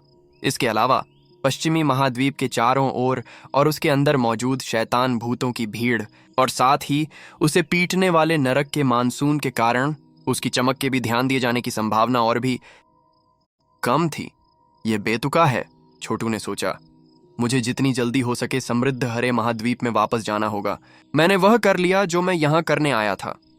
अब जब उसके पास वह आत्मा पत्थर थे जिसके लिए वह आया था, तो सबसे सुरक्षित काम घर वापस जाना था। आखिरकार दोनों महाद्वीपों के बीच एक समझौता था जो महान अर्शियों को एक दूसरे के महाद्वीपों में प्रवेश करने से रोकता था। उस समझौते के बिना संघर्ष छिड़ने और युद्ध भड़कने में बहुत आसानी होती। अगर महान आर्शी लड़ते तो इससे पूरे महाद्वीपों पर तबाही मच सकती थी, और कोई भी ऐसी अराजकता नहीं चाहता था। अपना फैसला करने के बाद छोटू छोड़ी गई खदान से उड़ गया और पश्चिमी महाद्वीप की सीमा क्षेत्र की ओर तेजी से बढ़ा। वह जमीन के करीब रहा और अपनी किसी भी आभा को बाहर न निकालने का ध्यान रखा। जाहिर है वह बहुत खतरे में था, और अगर उसने अपनी जगह बता दी तो शायद वह वहीं दफन हो जाएगा। यह अफसोस की बात है कि मुझे बस कुछ और आत्मा पत्थर नहीं मिल सकते, उसने सोचा, और अमर पत्थरों को खोजने का मेरा सपना भी अधूरा रह गया। पश्चिमी महाद्वीप में उसके रुकने की एकमात्र वजह अंतरिक्ष समय के अजीब पहलुओं के आसपास मौजूद शैतान राक्षसों के जरिए अंतरिक्ष शून्य परिवर्तन तक पहुंचना हो सकता था। आजकल समृद्ध हरे महाद्वीप में अपने नरक के दरवाजे का इस्तेमाल करना ज्यादा असरदार नहीं था। हालांकि वह रुकना चाहता था। 6 महान आर्षी उसके लिए जमीन छान रहे थे।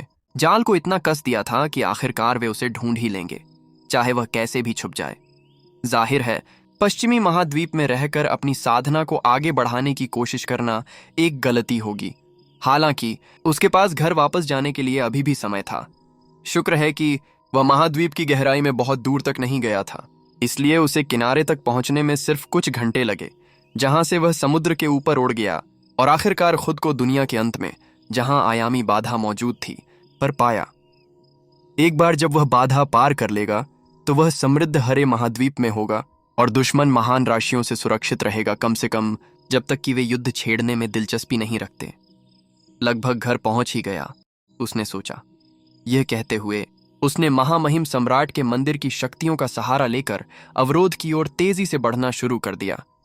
हालांकि तभी कुछ ऐसा हुआ जो पूरी तरह से अप्रत्याशित था। पहले से कमजोर इस अवरोध ने वास्तव में महान सम्राट के मंदिर को रोक दिया। जैसे ही छोटू ने उस पर प्रहार किया, एक आर्ष की असीम शक्ति फूटी और उसे पीछे की ओर महाद्वीप की ओर धकेल दिया। बकवास, उसने सोचा। उसका दिल बैठ गया। मामले पर हर कोण से सोचने के बावजूद उसे यह एहसास नहीं था कि पश्चिमी महाद्वीप के महान अर्शी अपनी शक्तियों का इस्तेमाल समृद्ध हरे महाद्वीप की बाधा को मजबूत करने के लिए कर सकते हैं। और अब जब वह बैरियर पार करने में नाकाम रहा तो उसकी जगह उजागर हो गई। तुरंत महान अर्शियों ने अपना ध्यान उसकी ओर मोड़ दिया। सोचने या योजना बनाने का कोई समय नहीं था। अगर वह तुरंत नहीं भागा तो उसकी मौत निश्चित थी। चारों ओर देखते हुए उसे एहसास हुआ कि पश्चिमी महाद्वीप की धूसर जगह में कई ऐसी जगहें थीं जो नरक के मानसून से खराब हो गई थीं। धूसर जगह के परे अंतरिक्ष समय में अराजकता थी और खतरा भरा हुआ था। इसके अलावा उसे कोई अंदाजा नहीं था कि वहां क्या मौजूद था। जहां तक उसे पता था, अगर वह बाहर चला जाता तो वह कभी वापस नहीं आ पाता। लेकिन हालात को देखते हुए उसे नहीं लगा कि उसके पास कोई और विकल्प है। गड़गड़ाहट। बिना किसी हिचकिचाहट के वह धूसर अंतरिक्ष से होते हुए उसके बाहर मौजूद शैतानों और टूटे हुए अंतरिक्ष समय की ओर बढ़ गया। जैसे ही उसने ऐसा किया, शक्ति की एक विशाल लहर उमड़ पड़ी, जिसने उस इलाके को तहस नहस कर दिया जिस पर उसने अभी अभी कब्जा किया था, और पलक झपकते ही समुद्र के पानी के विशाल भंडार को भाप बना दिया। यह एक महान आर्षी की शक्ति थी। छोटू के आसपास के इलाके का अंतरिक्ष समय टूट गया और उसी समय अनगिनत शैतान राक्षस टुकड़े टुकड़े हो गए, जिनमें उनके दानव कोर भी शामिल थे। छोटू को यह जानने के लिए अपने कंधे के ऊपर देखने की भी जरूरत नहीं थी कि उसकी ओर एक विशाल हाथ बढ़ रहा है जो अपने रास्ते में सब कुछ तोड़ रहा है। वह नहीं जानता था कि वह काल्पनिक था या असली, लेकिन वह एक छोर से दूसरे छोर तक सैकड़ों किलोमीटर लंबा था और चमकती रोशनी की परत पर परत से भरा हुआ था, और हाथ की हथेली में चमक और रोशनी का एक ऐसा गुच्छा था जो सूरज की तरह था। यह कोई और नहीं बल्कि एक स्वर्गीय कण था। जब स्वर्ग के कणों का इस्तेमाल किया जाता था तो जादुई नियमों को आसानी से बिगाड़ा जा सकता था। अगर वह हाथ उस तक पहुंच जाता तो उसका वजूद ही मिट जाता। वह तो बस एक आत्मा महान व्यक्ति था और बहुत ही कमजोर। एक महान आर्ष के सामने 3 लाख प्राचीन विशालकाय हाथियों की ताकत भी चींटी के बराबर थी। खोलो, वह चिल्लाया, जिससे उसके नरक के दरवाजे की बुलाने वाली शक्तियां चालू हो गईं। तुरंत ही उसके पीछे शैतानों की एक नदी जैसी बाढ़ आ गई, जिससे उसके और उस विशाल हाथ के बीच एक विशाल सेना उमड़ पड़ी। इस बीच वह पश्चिमी महाद्वीप के पार अनंत और अज्ञात अंतरिक्ष समय की ओर दौड़ पड़ा। उसे कोई अंदाजा नहीं था कि वह घर कैसे पहुंचेगा, लेकिन कम से कम वह महान अर्शियों से बच तो रहा था। दुर्भाग्य से ऐसा लग रहा था कि उनके प्रयास बेकार हो गए। विशाल हाथ की गति धीमी नहीं हुई, रुकना तो दूर की बात थी। हजारों लाखों शैतान राक्षसों का वजूद ही मिट गया, मानो उन्हें कोई धुंध उड़ा ले जा रही हो। यहां तक कि छठे महान व्यक्ति रूपांतरण वाले भी, और हाथ चलता रहा। यह पल जानलेवा खतरे का था। छोटू एक महान ऋषि के चंगुल में फंस गया था और उसके पास बचने का कोई पक्का तरीका नहीं था। वह बस यही कर सकता था कि सब कुछ दांव पर लगा दे, पागलों की तरह भागे और उम्मीद करे कि अंतरिक्ष समय की बेतरतीब शक्ति किसी तरह उसकी रक्षा करेगी। आखिरकार कम से कम इस तरह उसके बचने का कुछ तो मौका होगा। वह उस आदमी की तरह था जिसे चट्टान के किनारे तक खदेड़ दिया गया था और अपने दुश्मन के हाथों निश्चित मौत के सामने उसने कूदने का फैसला किया था। हालांकि महान आर्षी को साफ तौर पर पता चल गया था कि वह क्या करने की सोच रहा था और वे उसे रोकने की कोशिश कर रहे थे। विशाल हाथ से दिव्य शक्ति निकली और छोटू द्वारा बुलाए गए शैतानी भूतों को चकनाचूर कर दिया, उन्हें धूल में बदल दिया। फिर हाथ में मौजूद आकाशीय कण ने एक ऐसा गुरुत्वाकर्षण बल छोड़ा जिससे उस इलाके की सारी जगह कांप उठी और बिगड़ गई। छोटू को ऐसा लग रहा था मानो उसके चारों ओर का खालीपन कुचला जा रहा हो, जिससे वह पिंजरे में बंद पक्षी या जाल में फंसी मछली जैसा हो गया हो, जो बिल्कुल भी भागने में नाकाम था। स्वर्ग के कण की शक्ति ने गरजते हुए छोटू की असली ऊर्जा को नष्ट कर दिया और महान सम्राट के मंदिर में गहराई तक घुस गई। धमाका। मंदिर के अंदर का एक आयाम पूरी तरह से तबाह हो गया, जिससे मंदिर के कई सुरक्षा कवच टूट गए। छोटू की असली ऊर्जा कांप उठी, क्योंकि स्वर्ग के कण की ताकत ने उसकी ऊर्जा के सागर और उसकी कई नसों को बुरी तरह से नुकसान पहुंचाया। वह खून की एक बड़ी उल्टी करने के बहुत करीब पहुंच गया था, लेकिन उसने ऐसा नहीं किया। अनगिनत उलटफेर, प्रभु का पुनर्जन्म। अचानक उसकी ऊर्जा के सागर से असली ऊर्जा की एक नई धारा फूटी, एक भड़कती आग की तरह, लेकिन उसी समय एक मीठी ओस जो उसके सभी घावों को भर देती थी। प्रभु की सच्ची ऊर्जा ने उसे राख से उठने वाले फीनिक्स जैसा बना दिया, जो हमेशा के लिए अविनाशी था। महान आर्षी के स्वर्ग के कण से टकराने के बाद भी ठीक होने में सक्षम था। जैसे ही वह ठीक हुआ, वह तेजी से अंतरिक्ष में आगे बढ़ा। जहां तक उस इलाके में मौजूद अनगिनत शैतान राक्षसों की बात है, उन्हें बिल्कुल भी अंदाजा नहीं था कि क्या हो रहा है, और इसलिए उन्होंने देखते ही उस पर हमला कर दिया। लेकिन तभी महान आर्षी का हाथ फिर से प्रकट हुआ और स्वर्ग के कण छोड़े, जिसने पास आने वाले किसी भी शैतान राक्षस को नष्ट कर दिया। घूमते हुए छोटू ने अपनी पूरी ताकत लगाकर एक विशाल भाला बुलाया जो कई किलोमीटर लंबा था। वह लगभग एक पहाड़ जैसा था और वह कोई और नहीं बल्कि नरक के देवता का भाला था। यह असली ऊर्जा से बना था और नरक के मानसून की ताकत से और मजबूत हुआ था। सच तो यह है कि यह इतना ताकतवर था कि इसने पास के किसी भी शैतान राक्षस को नष्ट कर दिया और उन्हें अपने अंदर खींच लिया। छोटू इस भाले का इस्तेमाल करके अपनी पूरी ताकत से हमला करने वाला था। एक शक्तिशाली स्वर्ग देवता की तरह दिखते हुए उसने भाले को उठाया और फिर अपनी पूरी ताकत से आने वाले हाथ की ओर फेंक दिया।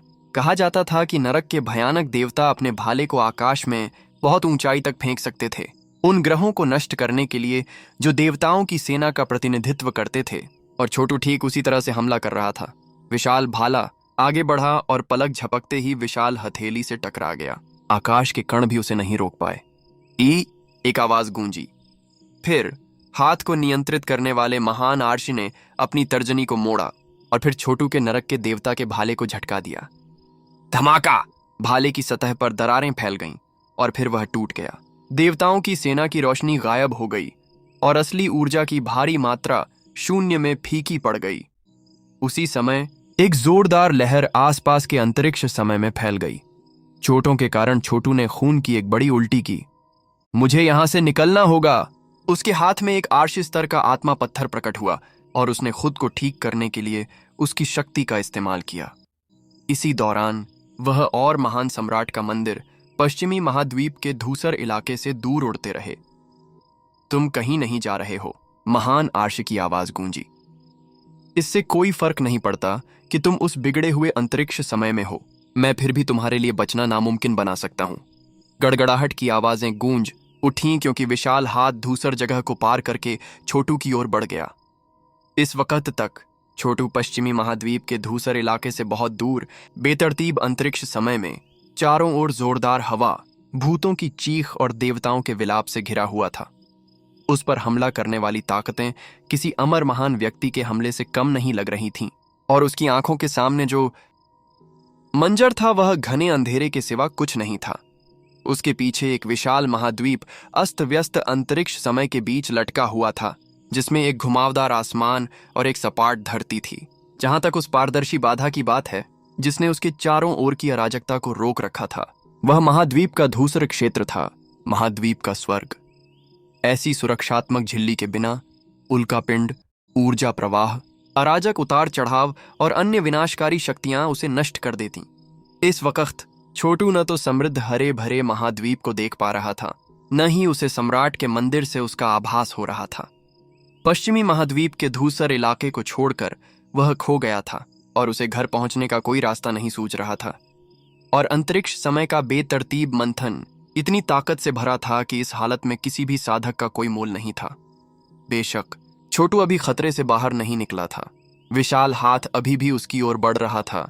उसके चारों ओर चमकते प्रभा मंडल थे जो अंतरिक्षीय तूफानों को दबा रहे थे। सिर्फ महान आर्षि ही किसी ग्रह को छोड़ने, किसी महाद्वीप के धूसर क्षेत्र से बाहर निकलने और अंतरिक्ष समय की अराजकता में घुसकर दूसरे महाद्वीपों या ऊंचे ग्रहों की यात्रा करने के काबिल थे। देवदूत के पंख। छोटू दहाड़ा। जानलेवा खतरे को देखते हुए उसे भागने के लिए हर संभव तरीका आजमाना पड़ा और इस तरह सच्ची ऊर्जा बह निकली और 2 विशाल पंख बन गए। वे दर्जनों किलोमीटर चौड़े थे और हर पंख में कई छोटे पंख थे, कुल मिलाकर 36। वे पवित्रता और प्रकाश बिखेर रहे थे और जब वे सम्राट के मंदिर की स्थानिक शक्तियों के साथ मिले तो सच में आसपास के अंतरिक्ष समय की अराजकता शांत हो गई और छोटू को पानी में मछली की तरह आराम महसूस हुआ। न सिर्फ आसपास की अराजकता ने पंखों को प्रभावित नहीं किया, बल्कि ऐसा लगा कि इससे उन्हें ताकत मिली, जिससे उन्हें ज्यादा गति मिली। छोटू के पंख बहुत पहले ही राक्षस शैतान पंखों से देवदूत पंखों में बदल चुके थे। हालांकि महान सम्राट के मंदिर को पाने के बाद उसे उनका इस्तेमाल करने के ज्यादा मौके नहीं मिले थे। आखिरकार महान सम्राट के मंदिर ने उसे अंतरिक्ष शून्य परिवर्तन तक पहुंचने से पहले अंतरिक्ष को भेदने की इजाजत दे दी थी और इसका मतलब था कि वह अपने पंखों से कहीं ज्यादा तेज गति पा सकता था। इसलिए यह सच में उसके लिए काफी हैरानी की बात थी कि उसके देवदूत पंख इतने मजबूत थे। वे अंतरिक्षीय तूफानों की ताकत को सोख कर उसे ऐसी चीज में बदल सकते थे जिसका वह इस्तेमाल कर सके। उन्होंने उसे तूफान में फंसे समुद्री पक्षी की तरह बना दिया जो बड़ी आसानी से इधर उधर उड़ सकता था। सच में छोटू को यह जानकर आश्चर्य हुआ कि महान सम्राट के मंदिर की स्थानिक शक्ति और एंजल विंग्स के मेल ने उसकी गति को उसकी पिछली गति से 10 गुना बढ़ा दिया था। पंख फड़फड़ाने लगे, जिससे चक्रवाती हवाएं बाहर घूमने लगीं और साथ ही अंतरिक्ष समय की अराजकता को और भी ज्यादा अंदर खींच लिया। जैसे ही यह छोटू की नसों और ऊर्जा के सागर में घूमती, इससे देवदूत पंख और भी ज्यादा चमकने लगे। अंतरिक्ष काल की गहराइयों में ऐसे अंतरिक्षीय तूफान थे जिनसे बड़े बड़े आर्शी भी भाग जाते थे, लेकिन अब छोटू को उनसे बिल्कुल भी डरने की जरूरत नहीं होगी। हालांकि इस वक्त भी उसे भागने की जरूरत थी। धमाका! महान आर्श का हाथ टूटकर नष्ट हो गया, लेकिन परिणाम स्वरूप हुए धमाके के कारण हर दिशा में 500 किलोमीटर तक का अंतरिक्ष समय भाप बनकर गायब हो गया और खाली जगह में बदल गया। मुझे यकीन नहीं हो रहा कि मेरे देवदूत पंख ऐसा कर सकते हैं। अफसोस की बात है कि मैं स्पेस वॉइड महान व्यक्ति नहीं हूं। पंख तो और भी ज्यादा ताकतवर होते। मैं इतनी तेजी से चल सकता था कि लोग मुझे मुश्किल से देख पाते। उसकी खुशी का ठिकाना न रहा। अब यह ज्यादा मुमकिन लग रहा था कि वह बच निकलेगा। उसने कैसे सोचा था कि देवदूत पंखों के बिना बिताए गए समय में वे इतने बेहतर हो जाएंगे? महान आर्श के हाथ से गुस्से का एहसास निकला और पश्चिमी महाद्वीप के धूसर इलाके से एक भयानक गुर्राहट सुनाई दी। फिर एक जबरदस्त ताकत फूटी, जिससे हाथ तुरंत अपने पिछले आकार से 10 गुना बड़ा हो गया। स्वर्ग के कणों की ताकत इतनी तेजी से चमक रही थी कि अंतरिक्ष समय वैसे ही हिल रहा था जैसे एक विशाल व्हेल सतह पर आने पर समुद्र हिलता है। मेरे हाथ में स्वर्ग और पृथ्वी, एक पुरानी आवाज ने कहा। फिर छोटू ने देखा कि उसके चारों ओर की अराजकता अचानक एक विशाल नीले आकाश में बदल गई, जिसके अंत में 5 विशाल खंभे थे जो दुनिया के सार का प्रतिनिधित्व करते थे। यह ठीक नहीं, उसने सोचा। साफ तौर पर वह महान अर्शी के हाथ में पड़ गया था। उसने अपने पंख फड़फड़ाए, जिससे वह आगे बढ़कर खंभों से टकरा गया। देवदूत के पंख, प्रभु की महिमा, अपनी सच्ची ऊर्जा, स्थानिक तूफानों की शक्ति और एक आर्शी स्तर के आत्मा पत्थर का इस्तेमाल करते हुए वह ऊपर की ओर तेजी से बढ़ा, नीले आकाश से टकरा गया। पलक झपकते ही वह वापस अंतरिक्ष समय में आ गया।